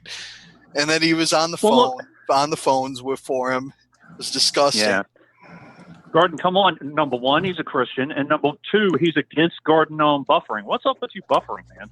With me buffering? Am I buffering? Yeah, you were. You were. I don't know. So everybody, well, Ted Cruz is against it. He'll I'll have help to look at it. Ted Cruz is that guy that I think there was a huge poll that came out while he was running. Who would be that candidate you'd want to punch in the face first? Huckabee. And he won. Well, he actually won. He's that guy that everybody wanted to fucking punch. He's just such a fucking weirdo. They're all weirdos, man. I don't know. Is he stranger than Ben Carson? I don't know. But at least Ben Carson has some shred of his manhood left. Right. How can you let that happen? You just refuse. I would retire from fucking politics. I swear to God, if I was faced with that choice. Now, I guess that's easy for me to say, but go ahead, Dave. Who was the guy who had the intern die in a mysterious way? I can't remember the guy's name right. Oh, Kennedy? No, not Kennedy. It was a guy.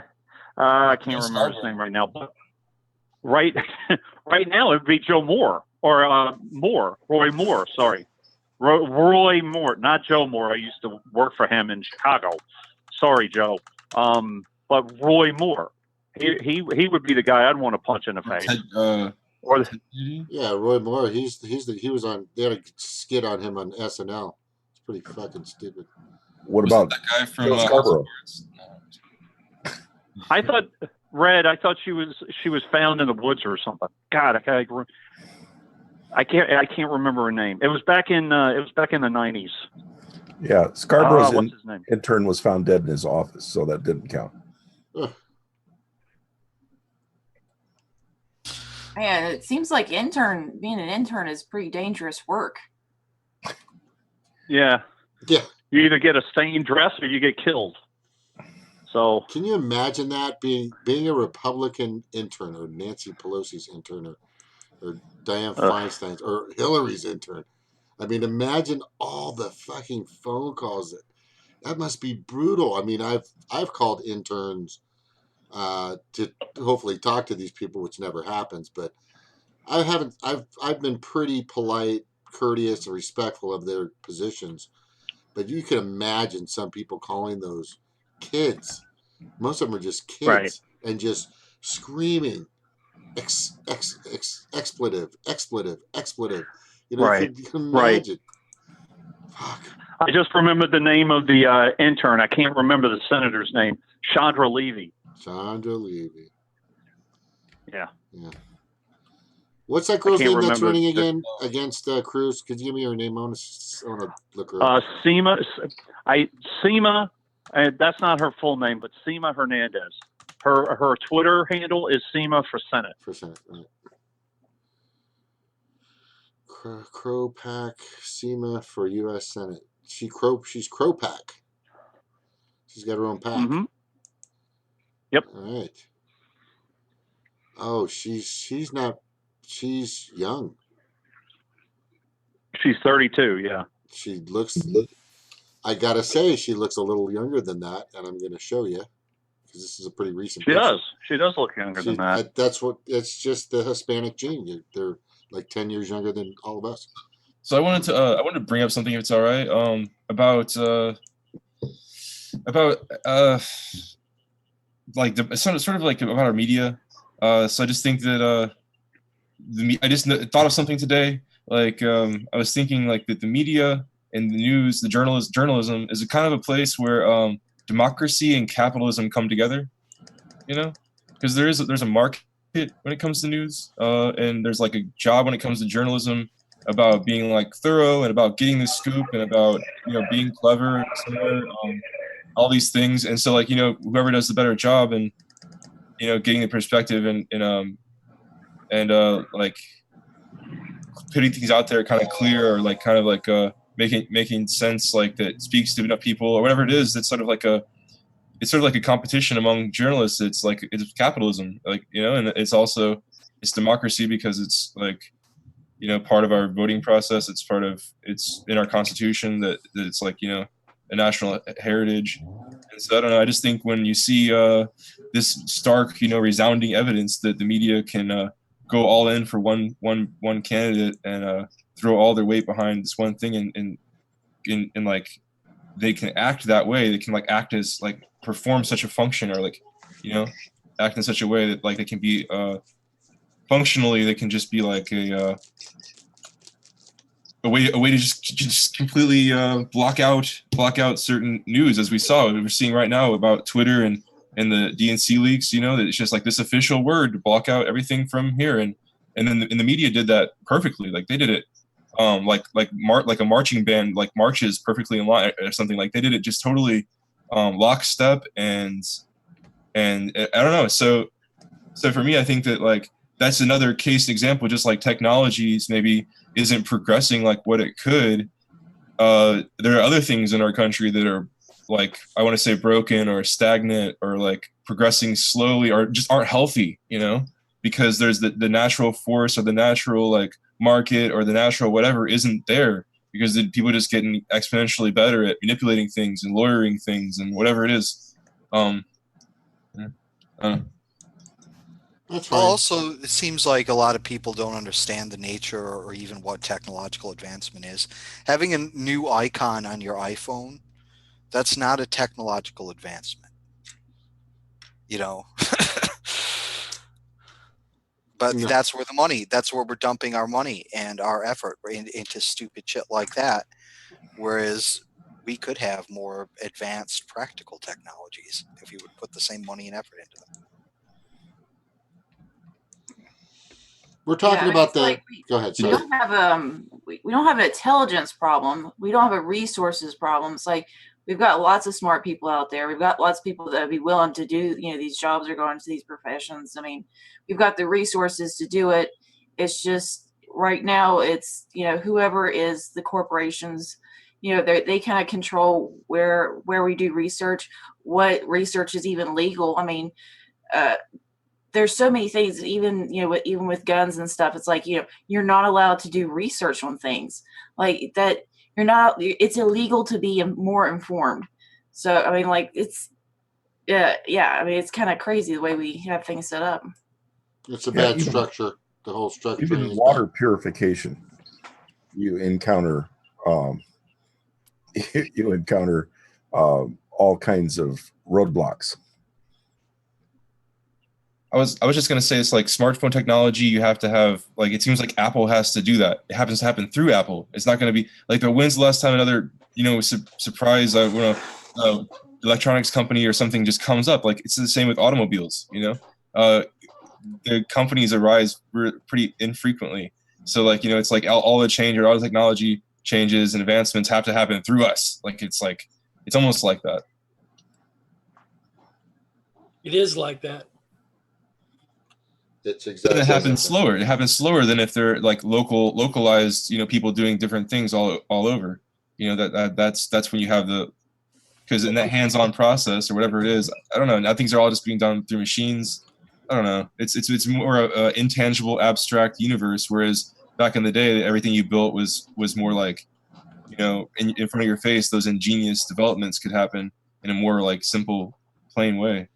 So he's talking about the virtual world. The virtual world of technology, and that's pretty prominent now. Am I correct, Ben? Or just how I like, if one thing can be designed, then it's sent off to factories for like some industrial technology to produce it, and some workers like along like a really weird like a assembly line, not really seeing anything. But back when things were hands on and you're building more part of building them, you might have had more like possibilities for epiphanies or little breakthroughs, little things to occur to you, like, oh, I could add this. It's just things were more it's all so I found it to be the reverse. Generally, like, just things were more simple. There were more people at the table. It's the great thing. We got 6 billion people, so bring the intelligence that we all agree is out there. Bring it. I found it to be more the reverse.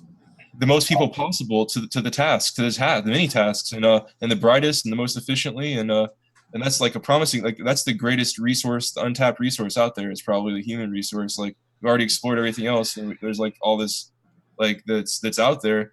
Bring those ideas together. There should be somewhat of a semblance of a fair chance for everyone to like go to PhDs. I found it to be the exact opposite. I have one case. I can't tell you what the technology was. It was a major breakthrough, and it wasn't something we expected. We highly automated a process where we were making probably 400,000 pieces of the same part per day, at least 350.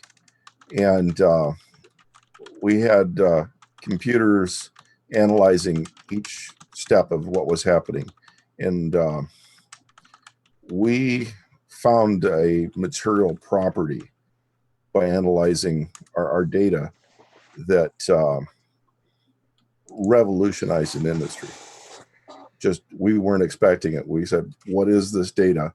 The kind of primitive AI we had said, something is different here. And we were able to compensate using that information and save about $400,000 or $500,000 a year in our process, which is a significant savings. And from that, we learned a different technology that we hadn't even expected. once we realized that we could tell this property, we were able to do something that never was thought possible in the type of situation that we were in. And what I see is the heavily automated is so repeatable that you can vary just one thing and see it. Where we had so many possibilities of what could have changed if we hadn't been monitoring so many things, we wouldn't have been able to control for all the variables and understand that we'd found some other piece of information. Without the AI, we would not even have known that there was a difference. Well, of course, and that's where the future is. Like, you don't need someone with 20 PhDs if you have one machine that lives forever and never stops thinking. Yeah. Well, it wasn't that. We're talking about a very primitive AI that only was designed to look for changes in processes. Yeah, that's what you were using. I'm just saying, going forward, that's going to be part of the solution. Yeah, I didn't do that one for IBM. But what he's saying is now there's. Hold on, Ben, just a second. So what Snork is saying, back then, you guys had checks and balances, kind of in a sense. Now our checks and balances are coming from a source called Watson, right? AI that may have a tone of its own at some point. Well, in this case, it was like a pointer, a dog said something's different over there. Oh. Go analyze it. It didn't have any idea what was different or what was going on. It was just saying something is changed there. We had this measure we called CPK. It's a measure of variability observed versus planned. And typical manufacturing process, you might have a CPK of 3 or 4, and suddenly we had a CPK of 20, which means that we were 20 times better than we expected. Whoa. This suddenly we just walked into this sweet zone of where we couldn't do anything wrong. And well done explaining it, but also being vague. Yeah, sorry, because there are some other aspects of it that aren't to be publicly known. It's worth losing your home and everything for, Snork. Tell us. We insist. Yeah. Confess. So, from a commercial process, we end up learning something else. So you have to be, a little bit couched. Yeah. Careful. But I'm finding that more and more, because we're just able to put so many sensors on stuff so cheaply. We're able to monitor so many variables. Where 100 years ago, somebody with a thermometer would have had to have been writing it down by hand. And in fact, one of these processes that I was analyzing, it took 5 people 6 months to analyze what we would do in 10 minutes and get an answer. And we would be able to, eventually we got it down to seconds, where we could go out and predict how the machine was going to degrade and tune the machine 15 minutes ahead of time. So we never even had rejects. And prior to doing it, we would have machines go down, and they'd take the mechanics an hour to fix them, and then try to figure out, how to tune them back in. After we got our system going, the mechanics would go up to my office and say, "What's machine 5 doing?" And if an operator said that something was going wrong, mechanics would just immediately walk off the plant floor, walk up to my office and say, "Could you look at it for me?" And they preferred to wait till everybody went to their mid-morning break, do their tuning, because they could get a list of what the machine or what my computer was predicting that their tunings would need to be, and that was more accurate than waiting for them to fail and shut down. So, if you're starting to talk about possibilities of medical changes where small amounts of a chemical being introduced into somebody's drugs can make a huge difference on them, these same algorithms and things apply. So, the more you can analyze, the more automatically, the better. So you have to work hand in hand with the computers. Is there a point, do you think there's ever going to be a point, and this is the biggest question in regards to AI, and this all comes back to how we structure things, everybody, because we fucking structured things in a weird way, because there's no oversight, there's no accountability, and there's no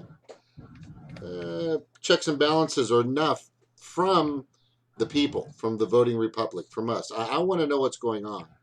But at a certain point, do you believe that at a certain point, AI would at some point go, I really don't think that your species is ready for this, so I'm making something different? Or, I mean, have you seen those movies? I've seen the movies. Yeah. No, I actually think it's the other way around.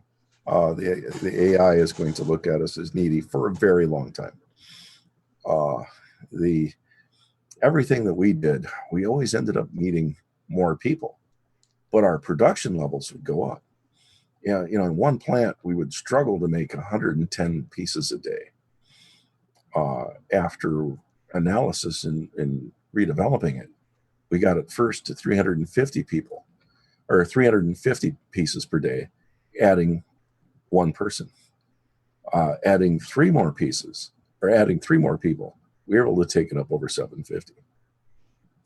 Wow. And understanding how the people are being used and getting that variability down is very important. And so basically, we had the same number of people. Material costs, a lot of things like a radio that goes in your car that you pay the $1,000 for, or $2,000 for, might only be $24 or $12 at the factory.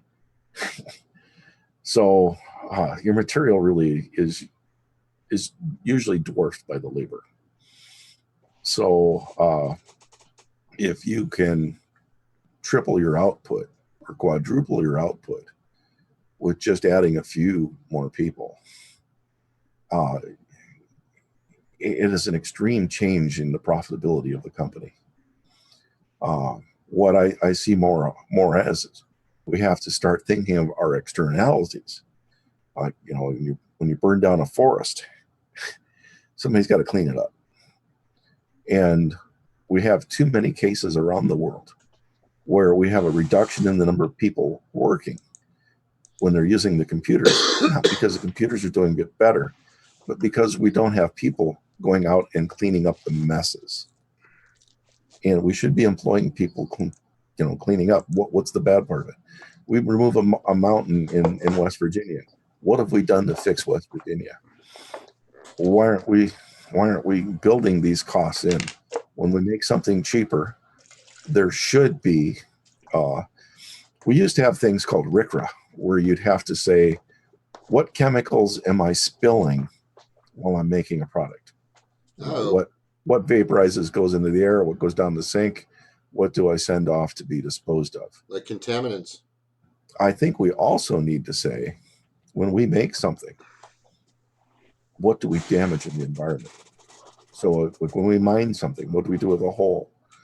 When you burn coal, one of the byproducts is uranium. What do we do in that uranium rain that goes downstream from wherever a coal plant is? People talk about depleted uranium on bullets. Well, that's depleted uranium. When you're burning coal, you're giving off non-depleted uranium. You're getting the full uranium spectrum when you burn coal. Is that very bad? Because I've never heard of that before. Coal company doesn't like to talk about that. Oh, shit. I never heard that either. when the coal was laid down in a very volcanic period of time, where are volcanoes? Where do they get their magma? Uranium, right? Down below From the the mantle. Yeah, below the mantle. Where all the uranium is. Where all the nasty stuff is. Yeah. Okay, so they squirt it up to the surface. It gets eroded, and it likes to go into sedimentary beds, which is what coal was. So, we don't inform our people of things like this. Can anybody out there in Chatland Google up uranium and coal? See what kind of things you pull right away off that. I got it. I got a picture of it right now. It's coming up. I got it right now. Well, the core fact is humanity has just stumbled along. It's trying to survive. It has no like real plan about going forward. It just tries to live generation from generation. And we have to stop living like that. We can't continue to do this. Was your first hit anything involving coal ash being more radioactive than the waste coming out of a nuclear power plant? I was just going to bring up the image of Tafiti in Moana. Sorry. What was that Other called? people may wish to look up USGS fact sheet 163-87. Snork, what was that Wait, term? wait. Well, just a second, Ben. What was the fact sheet again? Sorry. 163-97. Now, this isn't me making an estimate. This is a report by a friendly U.S. This is friendly to coal. So I wonder how many bonus REMs you get from like having a backyard barbecue. That's a different it type would of coal. vary, you know. That's a different type of coal. Oh, I see. Oh, here it is. It's FS TAC 163 TAC 97. So somebody might think I'm making that up. You're not. That's very scary. Shit. Okay. This is why I give some people nightmares. So do they monitor radiation around coal plants? Why? Why? It would just cost more money, right? Pretty much. You don't let people collect evidence when you got something bad. You want this to be in pools. You want it to be in West Virginia, where you don't tell the people what it is. So I've been trying to ask what that term is. What is that term that you're saying? It's called riffraff. What was the term that was? RICRA. RICRA. RICRA. RICRA. It was a form we used to have to file of what nasty things we were putting into the environment. Let's see what it is. And it's been 20 some years since I've had to file one. RICRA. Waste. RCRA waste codes. RCRA. Now, here it is right here, man. This is what we need to watch out for. Now, if the public was aware of these have to be publicly posted. So, like, let's say you had a grade school and your children were getting sick. You could ask for the RICRA paperwork and say, are my kids being exposed to anything from this plant? Oh, just like getting any kind of gun control, you basically have to know what you're asking for. All kinds of, the hearing is going to be placed here or wherever. So there are actually places online you can go to look for some RICRA for your area. So my concept, my idea is just like deer hunters. If they get caught killing a deer out of season, it's $1,000 fine, or without a license. But if you just pay, you can pay like $50 or $100, and you can have your license. So it's like I see my friend get fishing fine for fishing when he didn't have a license. It was $100. If you just bought the fishing license, it's $10. So if we have the RCRA stuff in place and we know more about the correlations between pollution and problems, and then we can get ask for better regulations on those types of chemicals or emissions or whatever it is, then it seems like to stand a reason that, just by making the penalties similar to with hunters, these companies would be like, okay, I don't want to pay $100,000. Let me pay $10,000 to correct or properly contain or prepare, and then maybe they'll change their processes to save the money and make it greener or something else. That was the idea. Over the years, just like OSHA, they've had their teeth knocked out. And we know the way it works now. It's often just cheaper to pay the fine than it is, or a series of fines and lawsuits than it is to do things correctly. And there aren't a lot of people to explain to you that this is bad. It's got this in it. This is bad. Don't they always admit to no wrongdoing in their class action lawsuits? Like I just mentioned with the coal, how many of you knew that there was uranium in coal? I only knew through I knew before tonight, but only through the context of these chats. How now, do people understand the difference between depleted and full spectrum? I'd like to. Not specifically. I mean, I'd imagine one is putting off more. In layman's terms, depleted is where you remove the fissile part, or actually depleted can be you pick any of the isotopes and remove it. But generally, the fissile are chosen to go off for making weapon or nuclear power fuel, and the remaining less toxic are used. So the uranium that coats bullets is less toxic than the uranium you'd find in coal. So the uranium is actually putting out fewer rays. Yeah.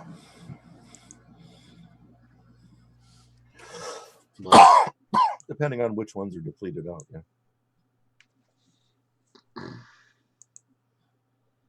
Not good, my friends. Not good. I know, man. I was going to ask Taylor. Yeah, I have some exciting news. Oh, go ahead. Sorry, Taylor, go ahead. I'm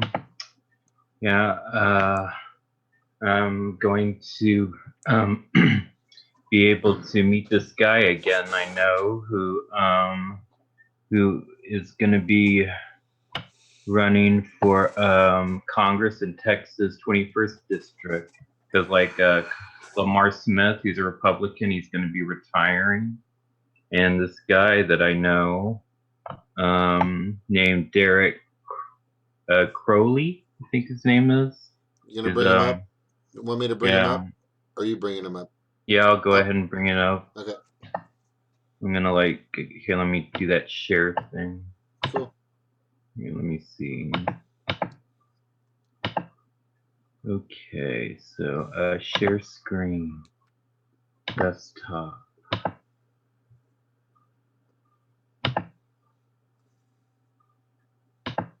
Yeah, this guy. He's got World of Warcraft. Yeah, I do. I haven't played it in years though. Yeah, I have Legion. I have Legion right now. I played it a little bit the other night.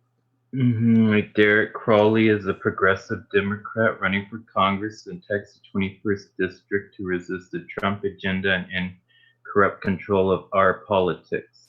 And I've met this, and I was able to talk with this guy before, because when I was a student at Texas State, they had him and other Democrats answering people's questions at an auditorium, and I asked each one of them if they would be willing to go by the policies of what Bernie Sanders ran for, and he definitely said yes to it. And apparently he's gonna be holding this a big meeting at a restaurant where people can come and ask him questions again in San Antonio, Texas on November 30th, and I'm planning to go. And what I'll do, I'll ask him if he would be willing for me to interview him through Yvonne Kim, kind of how we were able to do those two politicians there. See if he'd be willing to do that. Hopefully he would say yes. Or while you're there, if he's willing to just spend some time with you, you can just let me know when.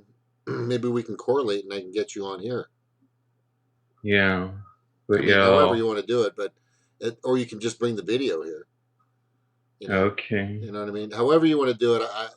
A lot of these guys are super busy, so I'm just saying. If he can do anything or answer any questions, that'd be cool. So far, he seems like a cool dude. Cool dude. Yeah, and it's great that Lamar Smith is finally retiring, and just I'm hoping he'll get it, because I mean I've even talked to like this guy who does volunteer work for his campaign, and he's like he was a big Bernie supporter, like he supported his campaign, and he's also into like progressive YouTube shows like Secular Talk and Jimmy Dore. Good. Yeah. So That's good stuff, man. Thanks. you're welcome. So I saw Jimmy Dore last night in Portland. What? How was it? It was really cool. So Ben, you went and saw Jimmy Dore himself, and you're just telling us Mike now? Figueredo made a special appearance. It was sick. That's fucking cool, man. Tell us about it. What happened? How was it? Strong people just roaring applause and cheering and just digging Jimmy Dore, and it was just like a Jimmy Dore show, but I guess like just stand up comedy in the beginning, towards the beginning, and you just like sort of unadulterated, right, and live in Portland Hall, so a little theater. So it was really cool. It was cool. I got to see Mike Figueredo as well. So like he didn't do much. He didn't say much, but yeah, it was like him and the Ron guy and then his wife and the Miserable Liberal or whatever, So it was like seeing all those people, and yeah, I don't know. It was pretty good, and it just felt really, really cool to be in a physical location with all kinds of like-minded people. Like that felt cool, and then also just enjoying yourself, drinking beer and whatever. Did he tape it? Is it on YouTube? It was definitely taped, but I don't know. I saw a tweet today. He said like had a good time, something like that. Gonna be releasing it next week or something. Okay. Possibly. Yeah, and also should I ask him to get like Zoom or Ring Central when I get to talk to him? You're talking about your guy. Yeah. You want to ask him to do what? Should I ask him to get Zoom or Ring Central? Those apps. Zoom. Well, it just depends. I'd be happy just if the time works for me and it's feasible. I mean, you got my number, right? No, but I have your Twitter though. Yeah, well, I'll get you my cell, and as soon as you find out when there's going to be a time frame, just let me know when you believe you're going to be near or around him, and when this can all come to fruition. I fucking hate that word. But anyway, when you can put it together properly, just let me know, and if it works with my time, then I'll do it. But if it can't, I got work or I got my kids or something like that, then I can't, But I'll do what I can if I can. All right. Well, sure. Just message me your number on Twitter. Of course, I will. And and I guess I'll just say like try to get Zoom, and if not, then Ring Central. So yeah. Hi. I'll give it to you now on the chat here, buddy. Okay. Speaking of uses for the platform, Jamaro was like, I want to have some kind of interactive show. And I was like, why don't you get a hold of James? Big time. So, yeah, Eric. Hey, what's up, Eric? You saw that. Oh, yeah, But, I retweeted that. One time he tried to use his phone system and it sucked. So, I don't know, like having some kind of segment with like 3 or 4 viewers plus him. Yeah, he's done that with Eben. He's had I was looking at some of the shows that you guys started. I mean, Eric was in it. Garden, I think you've been in it. Definitely Stevie was in it. Dominic was in it. I think Ben was back in those days too. Maybe a little later. No. Ariel had one. Ariel had one. in May, and then in June, and I think June he had a show with Eben. I'm pretty sure Jamal. It was him and Nico or some other guy. Anyway, but he did something with them with 3 people on his show, which can easily be done. And I'm starting to get the hang of this. Not really, but anyway, I'm getting better at it. It's a learning challenge. I'll get it soon. It's coming. I think it's a great platform though. If like hopefully we can do something with Taylor for this, which would be great. And then Indy, I would do something for him for sure. And if Jamal wants to do something on here, I'm open. I'll help out. Whoever needs the help or the assistance, I can help them out. But the thing for me though, it's gotta work for what I've got to do in my Scheduling. life. Yeah, scheduling. I have priorities. This isn't my only thing. What? But it I know, right?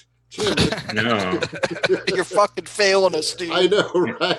I don't even know why I come on this show anymore. Fuck Jesus. this. You should be 24/7, 365, you son of a bitch. It almost is It sometimes. feels like it. It fucking feels like it. I know, and Kelly, it'd be great if Kelly could join us too sometime with Jamal, like last time. Yeah, I don't hear much of Kelly. And does she ever have shows, you guys? I've never seen. Well, her. Kelly had her sister passed away. Oh Who? shit! Oh, She has passed. He, I did That's not what- know. yeah. I probably wasn't paying attention. I knew she was very sick, but I didn't know she had already passed. I'm 99% sure she's already passed. Oh, wow. Okay. Yeah. I'm She put a sorry. date up there. Sorry. Damn. Okay. All right. But we got a lot of things So to do. best wishes to Kelly. She could be Yes, listening. yes, something. Kelly, if you We're are thinking about listening, you, Kelly. we love you. We support you, and get back soon. We still have a planet to save, parties to fix, a country to fucking turn around and point in the right direction, not backwards actually. the world to save. World to save, a lot of things to do. So you guys, if you've noticed Garden, can you guys all see the YouTube? I will when I pull it up. Okay, just so Me you too. see. Yep. Now, I have topic discussions, and we kind of did this, but what I'm doing when I have this, because this is kind of a Jim thing, but it's also definitely a us thing. I can't do this without you guys, honestly. If I don't have the insight and the knowledge and the information and the words that come from all you guys, and especially a bunch of people on our chat, like Rebel and Ange and Jenny and Angel Tibbs and just everybody, Bruins, Air Force, and all these guys, Zox. This show doesn't really move. Nothing really happens. So, for one, thank you. For two, I appreciate it. And for three, I'm just trying to make it so that when we start doing these, I like the open forum, but we might have topics that will come up that we'll need to really discuss. What do you guys? I mean, I'm just looking for ideas. I may or may not use them. I'm just saying. I have an idea right now. Oh, I want to have it's not exactly what you're looking for or thinking about actually. So I want to think about that in a second. But first of all, I have this are you idea. sure, Ben? So You think pretty similarly. First of all, the idea is real simple. I have to just throw out there is ask Snork Fridays and drinking Saturdays or drunken Saturdays. So like I like drunken Saturdays for sure. yeah, like everybody gets drunk and or whatever you want to do and relax and kind of joking, kind of like like relaxed or informal like theme. Yeah, just Kickback Friday. How about a Kickback Friday? Like Friday, I would love to do a single show or type of show once a month or something, just all about like almost every show could be Ask Snorky show, but I think it would be cool to just do that, and that's what the point is, and because he's good at it, and then you don't go back and forth, and then it's all about that. I don't know. I would love Yes. Yeah. So Can't answer. Snork's got his own show, dude. yeah.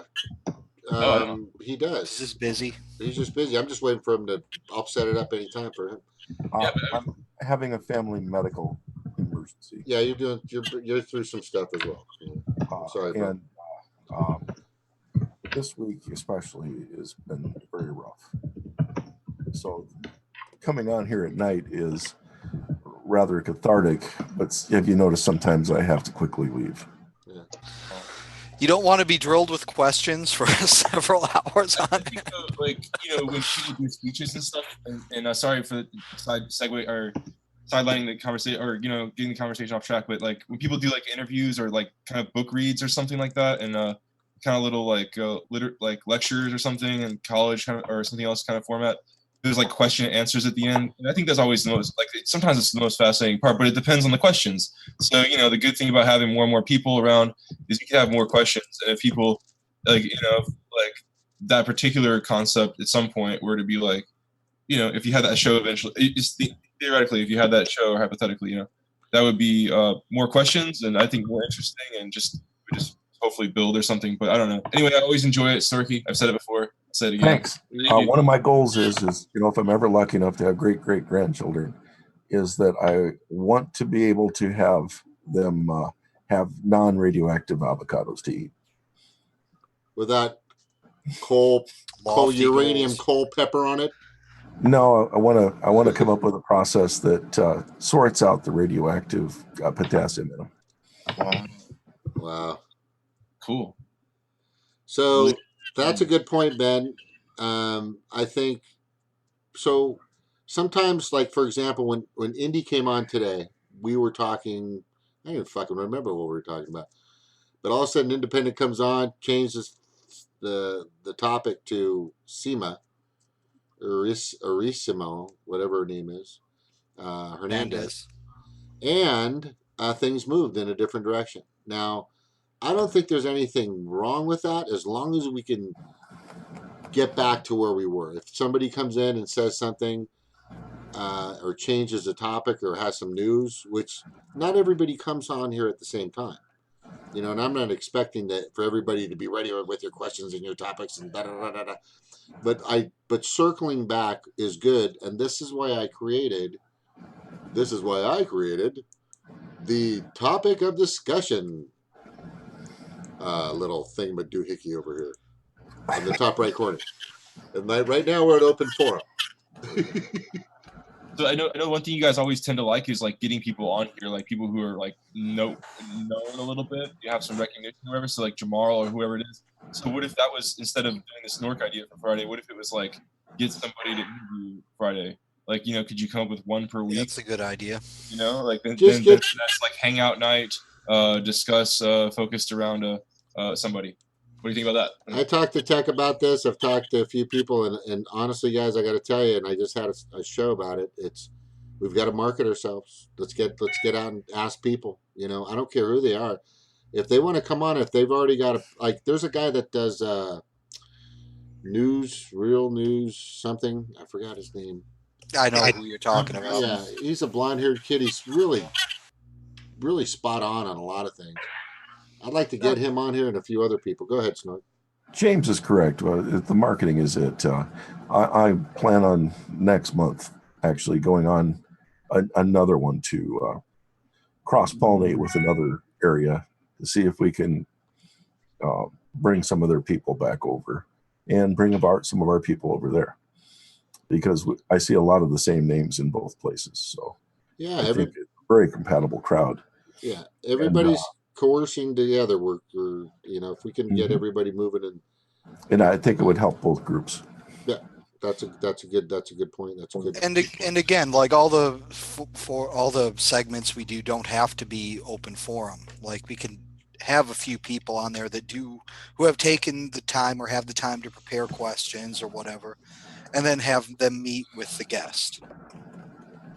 It's just a matter of having, again, the scheduling. What if why isn't there a list of all the different like possible things to tune into, like creatures, like lists of or like other sorts of groups or whatever it is, just so that's together, just so that people have a choice, just so people have choices. Like I mean, and then like, you know, if once something's done, if you think that segment or that clip or that show is not worth anything, then like make like, shouldn't there be like a single like place to go that you could like flick through all of them, you know, flip through all of them. Like, let's say like Lucas and I or Kevin and I like did a little podcast like conversation. We could probably go on for hours. And if it was noteworthy, then like put that up somewhere. Then like all this stuff, so it actually like would exist somewhere. I mean, not just to put a bunch of clutter and just endless amounts of like people just blabbing on and about nothing, and which it could be. But I mean, I don't know. Ultimately, that's never happened here, Ben. That's never happened. If you get past your ego and yourself on it a little bit, all that's left is just good judgment and like judging your own material, judging your own the quality of what you know you said or anything else. So like that's the exercise. And I mean like you can definitely get other people's input too, and then like work together to, I guess, rate and like something like pick up something or like or somehow, I don't know, somehow people, I guess, likes and shares obviously and different things like something like that. But it would just somehow like you said, Sorky said cross exposing things, but like that like times 100, like that seems like something to energize and get to and just a list, a roster. I've been thinking of it as like just compiling something like that. I don't know. It's big work. But I just find myself definitely on my own personal level just too stuck in the same. Like when I went to Jimmy Dore's show last night, I wasn't expecting much. I was expecting to be just told. I literally was expecting just to hear what, like, preaching to the choir, and I was like, yeah, everybody there is just going to agree with everything, and it's just going to be. But it was way more. I got way more out of it than that, and more than I ever expected. But this was great. But it's sort of like that, and I just want to be exposed to more and have more opportunities and more options. And it's like, why is there no single database, single list, someplace? A directory. You're talking about a directory. Directory. With topics, right? Well, we kind of do that, the chat here. I mean, we go from live stream to live stream. We kind of migrate as a group and go to all these different ones. And I know a lot of the people always retweet and share, the live stream. I know that's what I use my Facebook group for, is, anytime I see a live stream, even if I just like go share it, and then even if I don't really participate in it, I still share it because, I know how much everybody likes these live streams. So, and it's very interactive. So anybody in chat, if you follow them on Twitter or on Facebook, that would probably be the closest that you would find to a directory. Okay, so real quick, and then I'll shut up. Like, really, I promise. But wouldn't it be a great service though for everyone, like, of people like us or on this political persuasion or wherever outside the norm or the two parties and whatever it is? Wouldn't it be cool though if there was like somebody going through all the Tim Blacks, all the Humus reports, all the Vanna Talk with James, and maybe taking clips from that, going through all of the different liberal podcasts or whatever it is, and then like there being just one website where you go and this is the highlights of the day, and you're not going to get all the other noise, you're not going to get the time and all the junk is just like a liberal feed. Like that would just be such a great like service to have that all in one place. Because I'm going through my YouTube subscriptions and it's just a bunch of clutter and noise no matter what I do. So it'd be cool if like I could just click or go over to that. I made the point the other day that the Tea Party had a name, and the liberal left or whatever it is that's fractured off here, around the country, we still don't have like anything that we're centered around at all. I don't know. Anyway, I'll shut up now for a bit. That's okay. But so we don't have. You know what, Garden? Do we actually have a name? After do we have a hours, title? Right? That's what I've. No, I mean this is Montauk, but what are we? Well, shit, yeah. What are we? A group of disaffected people. Yeah, the disaffected. We're the disaffected. The bitter enders. The bitter enders. According to Jenny, we're the sexy revolutionaries. All right, I like that. Thank you, Jenny calls us the sexy revs. Yeah, we're the immune. We have a legion of names. Right? You can go with what Ebon had as Candlelight Media. Candlelight Media. Yeah, that's our definite brand, Candlelight Media. Yeah, but I mean, I don't know, man. Like as far as like getting the stuff together, I mean, it's not too hard for a few of us to get on Zoom and create like some clip analysis or a documentary analysis or something. Right. All we got to sit there and watch it and record it, and talk about it. So, and then we can just put it up. I mean, if we start doing side projects like that, unfortunately, I mean, I can make suggestions and I can help out a bit, but ultimately it's going to be on you, dude, because you're the one who's in control of the platform. Yeah. Here's this. Let's do one thing at a time, which I like to do. If we spread ourselves out too thin, sometimes things don't happen. Stevie's going to be doing some her thing again pretty soon, but she's doing a lot of stuff in her neck of the woods that she's got to take care of. I know that Snork's going to do something, but he's got a lot of things he's got to do. Indy's got something coming up. Taylor's got something coming up, and I want to correlate with them to do whatever I can for them. You got to, if you have your, as far as the screen key, I figured out how to enter the screen key. So what that means that if you do have a YouTube and you want it to be on your own YouTube, great. Bring people to your YouTube, not to mine, unless you want it to go through me. But I'd rather you guys make a name for yourselves as well. You know what I mean? But you see, like for me, I'm not looking to make a name for myself. I like having conversations and I like talking about ideas, but I'm not here to, promote my YouTube channel. Like anything I would want to do, I would want to throw it on a channel like yours or a Bonds or something where people are actually trying to do something, Yeah. Yeah, it's like you want eyes on the issues, not on us. It's like that's the whole point. I think that's why we're all here is because it's about the issues. It's we don't. I mean, I think probably combined we probably have less than 1,000 subscribers between all of us. So I mean, it's not like we're not in it for the YouTube fame. We just we just want some answers and some solutions. We just need another YouTube channel that like some kind of consolidated thing where we all throw our things up on it. That's not a bad idea, so that we can all be.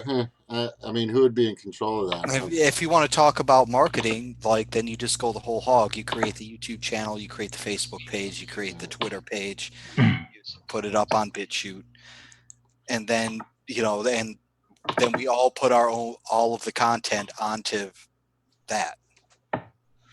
We'll call it the Unaffected YouTube channel. That's exactly right. Absolutely what that would be for anybody who really takes seriously and thinks they have serious things to say and wants to. You mean like a hub? Yeah, a hub. That's a good. Yeah, exactly. But it could just have space to grow. I mean, it's just a list of names, it's just a list of channels, like whatever, and it would be a process for people to be like, oh, this should get on the list, this shouldn't. But I mean, there's always like in philosophy they say like a broad definition versus like a narrow or a specific one. Very there's always like a negotiation process between like how do you want to I don't know, and so something like that. No, so you could post you have your own YouTube and then you can post it to the Unaffected Hub, the Unaffected Hub. Yeah, I'm gonna also create a new YouTube channel where it's just like my news media. Since I'm gonna also use that for like job searching. Would it be called the YouTube Coalition? Would it be called like what would be YouTube? No, it'll I just. wouldn't want to put YouTube in the name. Fuck YouTube and Google. Yeah, in Spanish. No, it'll just be my name, Taylor Tribby. No, I'm talking about what is that called? It's like it's a brand new, like it's not brand new. It's like, but it's somewhat like they're like, okay, so it's not YouTube based. Okay, real quick, we're moving and that's good stuff. I just got a quick question. So do you guys think I should always make sure I start between 8 and 8:30? Or is that okay? It works for me. Yeah, 8 and 8:30. So I'll always make sure I do that. And then as far as topics, I was thinking we should start topics at a certain time, but I mean, if I like here, for example, if you look at the YouTube, I can put up some of the topics that some brought up, but they're not here to go over those topics. And I'm just gonna try to bring them up if I can find them. Damn it, shit. Real quick, I just wanted to share. I joined that thing Candid, and I created 650 groups on there. Just thinking that it was like a way to invest in my own social media. Like, I'll invest in, like, this is, you can get it at the ground floor. Anybody can create their group, then they can, like, like all you had to control over was like a little banner, a little title of the group or whatever, and then like a little bit of moderation, right? And then I always checked them, always checked up with like a lot of them anyway that had any members, and like made sure they had like a banner and everything else, and just so it was like sort of official. And I did a lot of work there. And after like 6 or 8 months, I always checked up with it every few weeks. Suddenly, all my groups were just gone. So the company just totally screwed me over. So like, screw Candid, by the way. But yeah, I mean, like, I forgot what my other point attached on to that was, but just that there's. Never mind. It'll come to me. That's all right, buddy. But he's got some good ideas. I'm kind of thinking about this place right now. So I'm just asking you guys. So the open forum, I like the open forum, but sometimes you guys are okay with topics every once in a while, right? If we can stick with the topic, yeah, because there could be something that's really huge, or really big, or really profound out there that we definitely need to cover. Like fucking Hillary gets locked up. Oh, that would be lock her up, lock her up, right? Lock her up, yeah, lock her up. That would be ginormous. That I fucking know Eric would just be in the corner doing something. But, no, I'd be fucking cheering. Oh yeah, and cheering at the same time. I would start a live stream right away. I'd be like, haha, the cunt's in jail. I know, we would all be like drinking, celebrating. Oh, we would have a fucking party. Like a live stream, like everyone wants to join on and celebrate and party and do whatever, like crazy shit. I would get out my Soyu bottle and I'd go to town. Tell you right now. Some of you don't know what that means. I know technically. Yeah, we'll find out who can chug the most beer. And we use like beer bombs. We gotta find a way. Here's a good idea. We gotta find a way we can have a drinking game on here. Oh hell yeah! Yes. Right? You know what I'm saying? Like because we're watching, we're looking. So what I'd say, okay, or we could do like Zoom Irk, but Zoom Irk, you have to see the guy. You guys know how to play Zoom Irk? You ever heard of that? Zoom Irk? Nope. What? You're all in a circle. I'm going to explain. I'll make it quick. You're in a circle. You're all looking at each other. Okay, all this. So we're all staying in a circle. So Zoom starts left and Irk reverses it. So if I say Zoom, it will go left to somebody, and then he'd say Zoom again and keep going left. And if he said Zoom, the other person said Zoom, then it'd keep going left. And then that person said Irk, then reverse it. And then the next person would have to go Zoom, Zoom, Zoom. So it goes quick. And when you screw up, you got to drink. Anyway, I don't know if you get the name one. We'll get Amy on to host that one. I know, right? That's what it'll turn into, dude. So watch out. I know, but I mean, everybody She's that probably plays, watching. Just letting you know, she's probably watching. We would have to see everybody's face to be able to play the game. It's like Forsaken. It's like she doesn't show her face. Okay, so here's just real quick in regards to Amy. Last night, everybody kind of went after with Amy. If you're listening, we're good friends of yours. Everybody's just playing around. It's just she said, "Oh, I don't know if I want to come back." I'm like, you know what? Just next week's it's another week, Amy. Just come back, bring your Jameson and your IPA, and everything will be good. Yeah, and you called me hot and then denied it, Amy. Right. Is that what she did too? Yes. Amy's a catch, man. She's an attorney. There was go after her. 100 YouTube channels, or sorry, it's not YouTube based. Sorry, but let's say, for the sake of just saying it's something, there's 100 YouTube channels like on a list that made it to this list, and they're all like similar in like that they're like small, like guys like Zach Howler or Anomaly or whoever it is, kind of like smaller people and channels, and even downwards to people like us or something. and then there's a list there with 100 people, or it's growing, or it's. I mean, maybe some people would be afraid to put their name on there because then like you're giving away your audience number, like people who are paying attention, but like maybe that they would leave. But I think that there's like a cross exposure thing that's probably greater. I just want to say, like in comparison, in reference to that dang app, Candid. Something I think is there's something really wonderful, beautiful, promising, powerful about by the people, for the people, social media, or from the ground up social media or something like that. That's really sort of just done by people or whatever else, without the angles and without the from some giant towering place, the marketing and the protocols and whatever. And so, like, if you made that banded together, like those 100 whatever people, and they like cross advertised and whatever the heck, I guess that would be for me like that would be like at least like chat rooms. It's like at least creating 100 chat rooms that are like censorship free, that are whatever.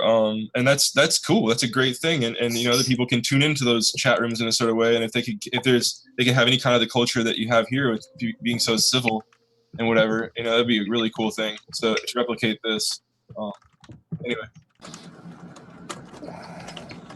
Sounds good. All ideas are always welcome. Thank you very much, Ben. Yeah, just what we could do is just set up a schedule. I mean, I just hate to put it all on one person, man. It's got to be. I'm gonna do it, Gordon. I'm committing to a schedule, and I believe I want to do. And I think I put that in Twitter: a Monday, Tuesday, Thursday, optional, Friday or Saturday. I mean, as far as scheduling in these bonus segments and what have you. Oh yeah, that's I'm thinking about maybe getting a Zoom account. We'll see. Maybe I'll host my own stuff, and but again, with your face. I'm not really interested in putting. I'm not going to put my fucking face on here. You can go to my go to my Twitter page if you want to look at my face. But yeah, I'm not going to have anyone listening to me rant for hours on this fucking thing. But anyways, that doesn't happen at all anyway, so we're good. But yeah, like, so we could have these shows if one other person got a Zoom account or something. So I'm thinking about doing that, and then that would take some of the burden off of you. How limited is the free Zoom account? Because I've already got one of those, but I don't think it's going to get me much. It's only for a few hours, only like 9 hours or something like that. So only. And we'll blow through that in one night. Right. 9 hours a month? Wow. No, the free account, it's just it's only for a small duration of time. That happened to me. Like 40 minutes or something? I think it's about that, yeah. 40 minutes a night? Like a tester, yeah. Yeah. So that's not necessarily going to do anything. Yeah, that's about enough for me to fart, dude. That's not enough. I mean, wouldn't it be something really freaking cool if there was like 2,000 channels? 2,000 channels. Like 2,000 channels, a list of 2,000 channels. That would be novel. That would be something you could offer people. Here's 2,000 channels to look through. But again, what we're saying here, Ben, is that costs, at least to use Zoom anyway, that's going to cost a bunch of money. But there are people. The shows are already out there. The channels are already out there. There are already people doing call-in shows left and right. It's out there. So like, bring it all. Like, I'm just in support of small media. I see people like Hard Bastard present something that's really is mighty, or is just very, very formidable compared to next to TYT even, or something. Right, but what do we use as an aggregator to bring that stuff to one place? Is my point. Just put it up on a website. I mean, that's what you're talking about. Browse over the mass of it. You just work together to like submission here, submission there, and you find something, compile it together. Basically, yeah. I'll be right back. You just sift through it. You just, it's like a big process, but there's a lot of people. You sift through it all when you find something that is. No, I got that part of it, Ben. I'm talking about where do we put it at? You guys were sort of, saying earlier about YouTube, demonetizing everyone and everything. Everybody's sort of anti-YouTube now. I have no problem with that. I'm just saying, I'd be more than willing to cultivate a lot of this stuff. I've got some video editing skills, and whatnot. But my problem, of course, is I don't have a Zoom account. I don't have the money to get a Zoom account.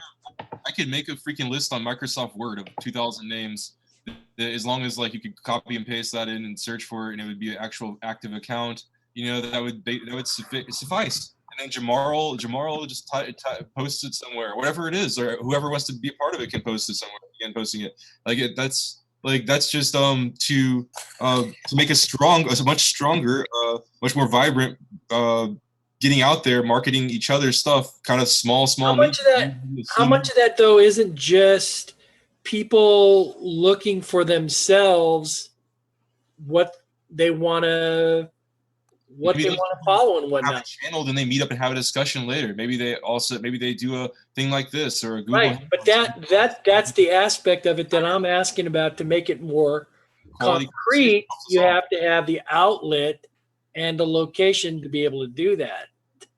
You know, they might all be loosely affiliated, loosely connected right now with YouTube. But if we're going to even get away from YouTube, we're going to be, you know, collating this information as to people that are out there putting out information. Where does that collation get put at? You know, Microsoft Word list. It's not hard to make it. I can write it on a piece of paper. No. I got the organized call list 100 years ago better than us now. We're like ridiculous. I got the list part of it. I think we all understand the list part of it. What you're not understanding when I'm talking back to you is if we were to collate their specific ideas and whatnot, put it out as information, where are we going to put that at? What technology are we going to use, you know, as our place that people go to get that information? A single website, a single website, and then or a single name, like a name also to go with it, like Outcast Media, like or whatever it is, a single heading, or something else. Like I'm just into the different aspects of how we get that information out there. I think as people, we have our initial connections to the internet and whatnot. We can do a lot of things. You know, we can get better organized. But, you know, as far as like putting this stuff together, you know, and randomly putting it up on YouTube or putting it at A or B or C. Never tried. Tech move. You just got I'm gonna be like James on this one. Say like, just do it. Make your Microsoft Word list at first if you have to. Like whatever, just do it. Don't think too much. Just kind of like do it in whatever way you can. Who's gonna do it all? Is that gonna be a cooperative effort, a collaborative effort. So like I just listed in the chat. I just listed Tim Black, Redacted Tonight, Jimmy Moore, Humanist Report, Secular Talk, Anomaly. That's in there.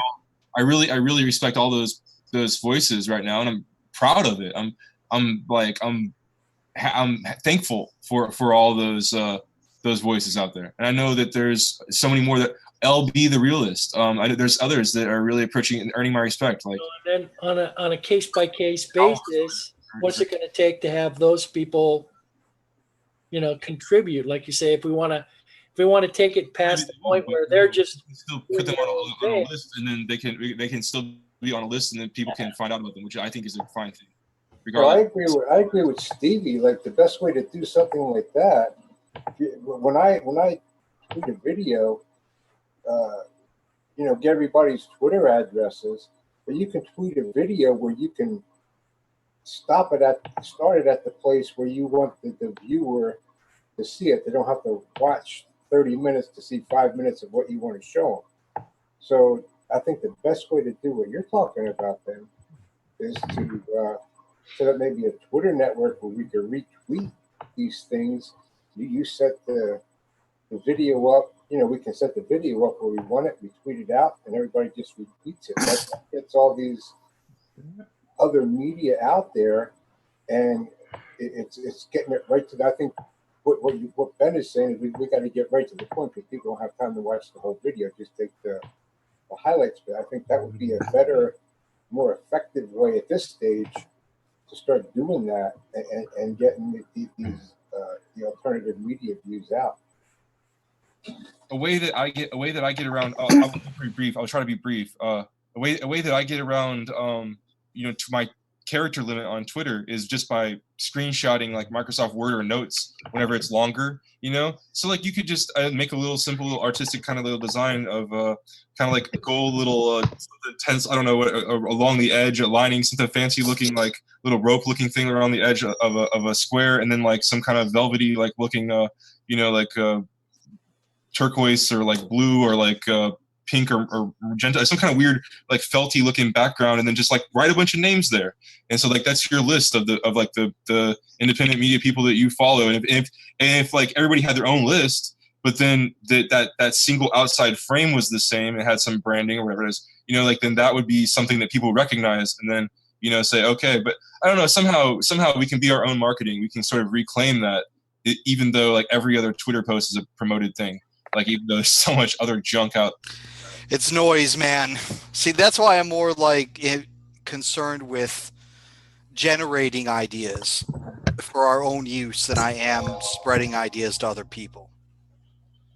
I think that we ourselves have to figure out what's going on. Rebel, I think you had your hand up forever. Well, so if we're going to go away from YouTube, is there still a need for the hub YouTube? Because I can do that, and I can create another Twitter account for the hub. I can do that. Because all we need there is just a hashtag, don't we, for Twitter? Okay, and I still need a name. Right.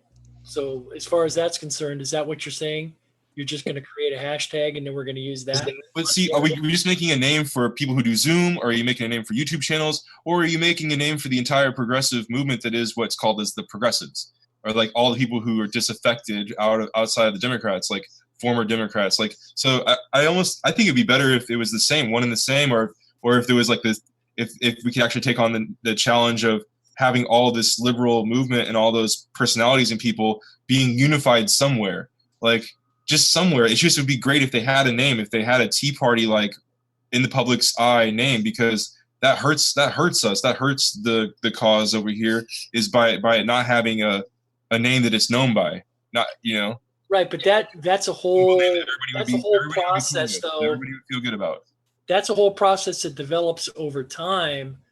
More people hear about it, more people get tuned into it, more people start to use it, it starts to see traffic and whatnot. We might be able to start something, but any further than that, we just got to promote it. We just got to promote it at that point.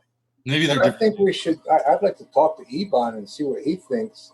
The name, I think the name should try to include like Candlelight Media, because that's where this grew out of. Yeah, right. And I know that's Ebon's name of Candlelight Media. So, but like say the name would be something like CMC, Candlelight Media Crew, would become known as, and that would be more or less a sign that it's coming from this perspective. We'll call it Wolfpack Chat, or we'll simply call it Donate to Justice Democrats. Yeah. Snake, we'll call it, Snake needs more money.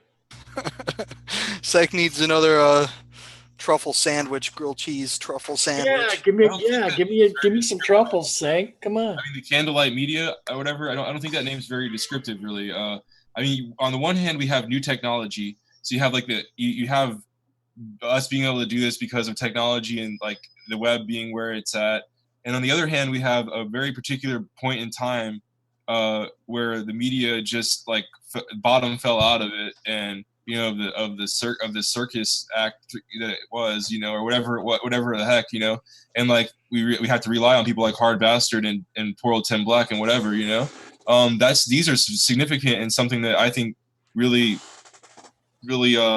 is essential, or like is key to like what's going on here. There's a technology aspect and the political time. So it'd be cool if you could embody both, or get something that like maybe had embodied both of those things or something like that in the name. How about rogue revolutionaries? I like it.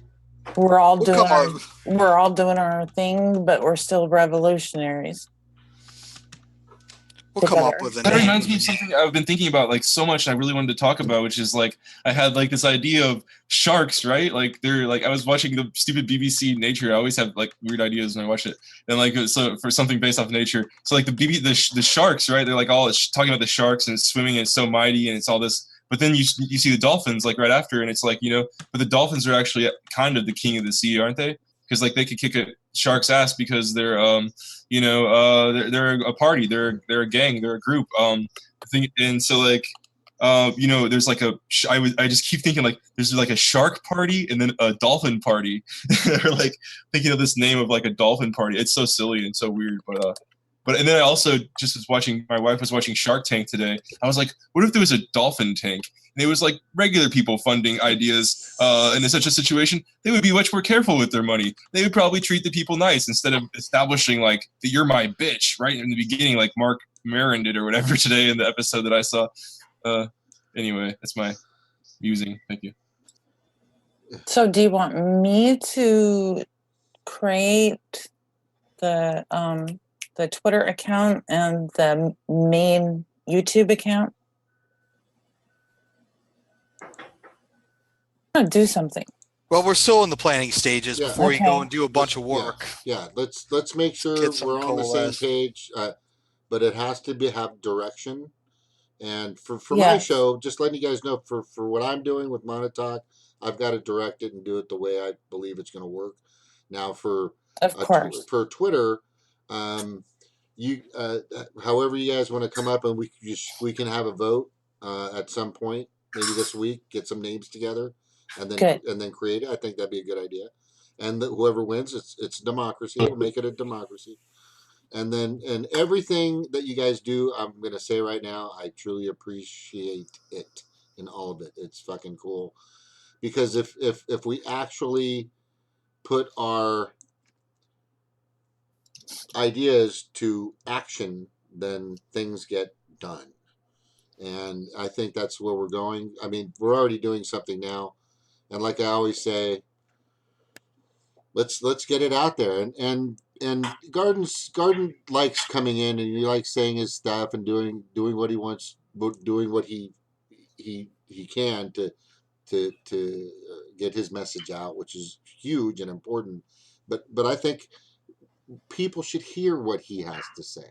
People should definitely, they're not going to see what he has to say because he's just totally against that. Well, you see, dude, that's the thing, man. I've got a totally different philosophy when it comes to this. I'm not out to get my word out. I'm out to have conversations with you guys specifically. As if like I went over to someone's house. Being the operative word. No, the way he sees it, and I see what he sees. I see what he sees. He sees we're all just kicking back, drinking a beers, talking about shit. Mm-hmm. But honestly, some of the stuff we talk about, I think is vital to the world. I think I think some of the stuff that we have is profound at times. I mean, you can still do that and kick back and have beer. Yeah, you can still get drunk and talk. Yeah, I mean, I'm just saying, like, there's different approaches to doing this. Yeah. I'm here to like learn and talk. Like, some people are here to get a message out, and all of these things are valid, right? If you want to get a message out, that's awesome. If you just want to talk, that's great too. And the thing is to synthesize these elements into an actual show.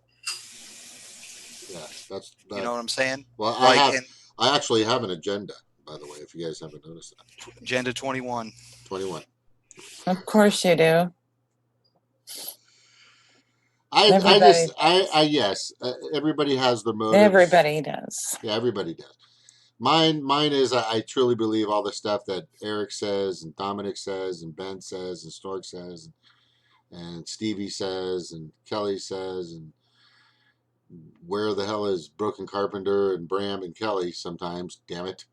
And whoever else can, Taylor and everybody that comes on here, I think a lot of our information is viable and valuable. So I just believe it should be out there. And like I said in the beginning, we should, we've got to structure properly.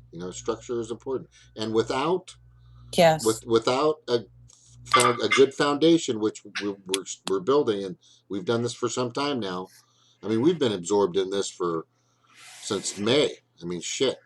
So if we're not at least doing something in some way for something important, then I just think it's important for us to get our messages out, because we care, because we really fucking care, and I think that's huge. And there's a lot of people like us out there. Yeah, dude, and I'm perfectly willing to have anything like that I produce as a result of being here being used. I'm not against that. I'm just not here to promote like my own YouTube channel or to, try to. I don't know if you understand the difference or are familiar with the difference between the greater wheel and the lesser wheel of Buddhism. I am. I practice the lesser wheel as far as this goes, to use a kind of analogy. Like I'm trying to enlighten myself. I'm not trying to enlighten other people. But we need some enlightenment. But if as a consequence, like, we have conversations and people are enlightened, I have no problem with that, of course. Yeah, we're not knocking on doors. Like, we're not Mormons, right? Are we being Mormonish on this? Oh God, no, please. I think I am kind of being a little Mormonish on this. Could you watch our show, please? You need to watch our show. So you're talking about witness of liberalism, James. And Snork is like right next to me. Yeah, we're on our mission. We're on our mission. Could you? I'm more like build it and they will come. Yeah, there you go. Build it and they will come. We're so you're talking about missionaries. Yeah. All right, so hey, just to let you guys know, I gotta go pretty soon, like now. It's not okay. All well, right, here. Thanks for hosting. Okay, thank you. I gotta go. It's getting late. Bye-bye. Have a good night, everybody. Good night. Thank you guys for your input. It's been good. We'll chat more tomorrow. I'll be on. Okay, then I can show you guys the pictures because I got disconnected. Oh, okay. Tomorrow, is that okay, Tay? Yeah, it's fine. Bye. Bye. Bye. Hates me. Tay's like, fucking. Amy ran over him last I night. know. At first it's Amy, and now it's my goddamn internet connection that cut me off. All right. Tomorrow I'm gonna give you. I'll make a segment for you tomorrow. It'll have your name. Kick me out of here. Your name and lights. Okay, I'll boot you if you want. I can't get out. Okay. All right, you troll. Bye. Bye. All right, sorry, but I'll make a segment for you tomorrow. Okay, Taylor. I'll have okay. Okay, and I'll put it like if you see on the screen where it says discussion topics, open forum will have whatever title you want me to put up there for you, so you can. Well, I mean, you don't need to just make a whole forum for me. I'll just show it in the group talk tomorrow. Yeah, but just I'll make it work for you, bro. We'll put it together. Be prepared. Okay. And what's a podium? See, that's why I didn't understand. I was waiting for you to answer. Oh, okay. So when you come on, what happens a lot of times is people will take the podium here and they'll start talking. And sometimes it's hard to get in and step up to that podium. I'm not saying you don't have a problem with that. I just want to make sure that when you do present what you're presenting, that you have the podium. In other words, you're the one giving the information to everybody. Podium means, when you're standing, like, okay, like when Hillary or Trump or whoever is standing behind the podium with the microphone and everybody's watching them, you'll have the podium. That's what I'm talking about. I want to make sure you have the podium. Well, I mean, but I don't have a stage and microphone here. No. Well, I don't know. I could probably I could actually probably put one in, just kind of like a virtual one. Anyway, we'll make it work. But you understand what I'm saying, right? I just want to make sure you have the floor. Are you talking about like the wrench? Is that the podium? No, I'm talking about you having no interruption, you being able to do your video thing. You see what I'm saying? Without interruption. I just want, and people can comment, of course, but I want to make sure that you're able to get your entire show. Yeah, I don't know how to do that, Well, so you'll have to tell me how to do that later. Yeah, I'll tell you. It's real. Okay. It's in a couple of words. Ready? Just shine. That's all I'm gonna say. Just shine. Okay. Still don't understand, but still. I'll explain tomorrow. Alrighty. All right. Take care. Thanks, buddy. All right. Bye. Aloha. Mhm.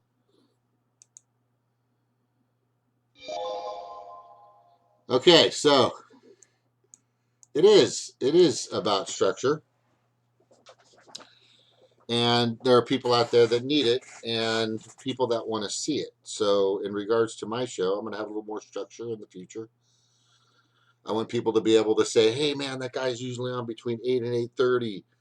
He does his silly little monologue, does some kind of like mono word or talk or term or something, and then he starts throwing out the topics. But you got to watch because there's some really cool people on that. It's fucking, they talk about some pretty badass shit.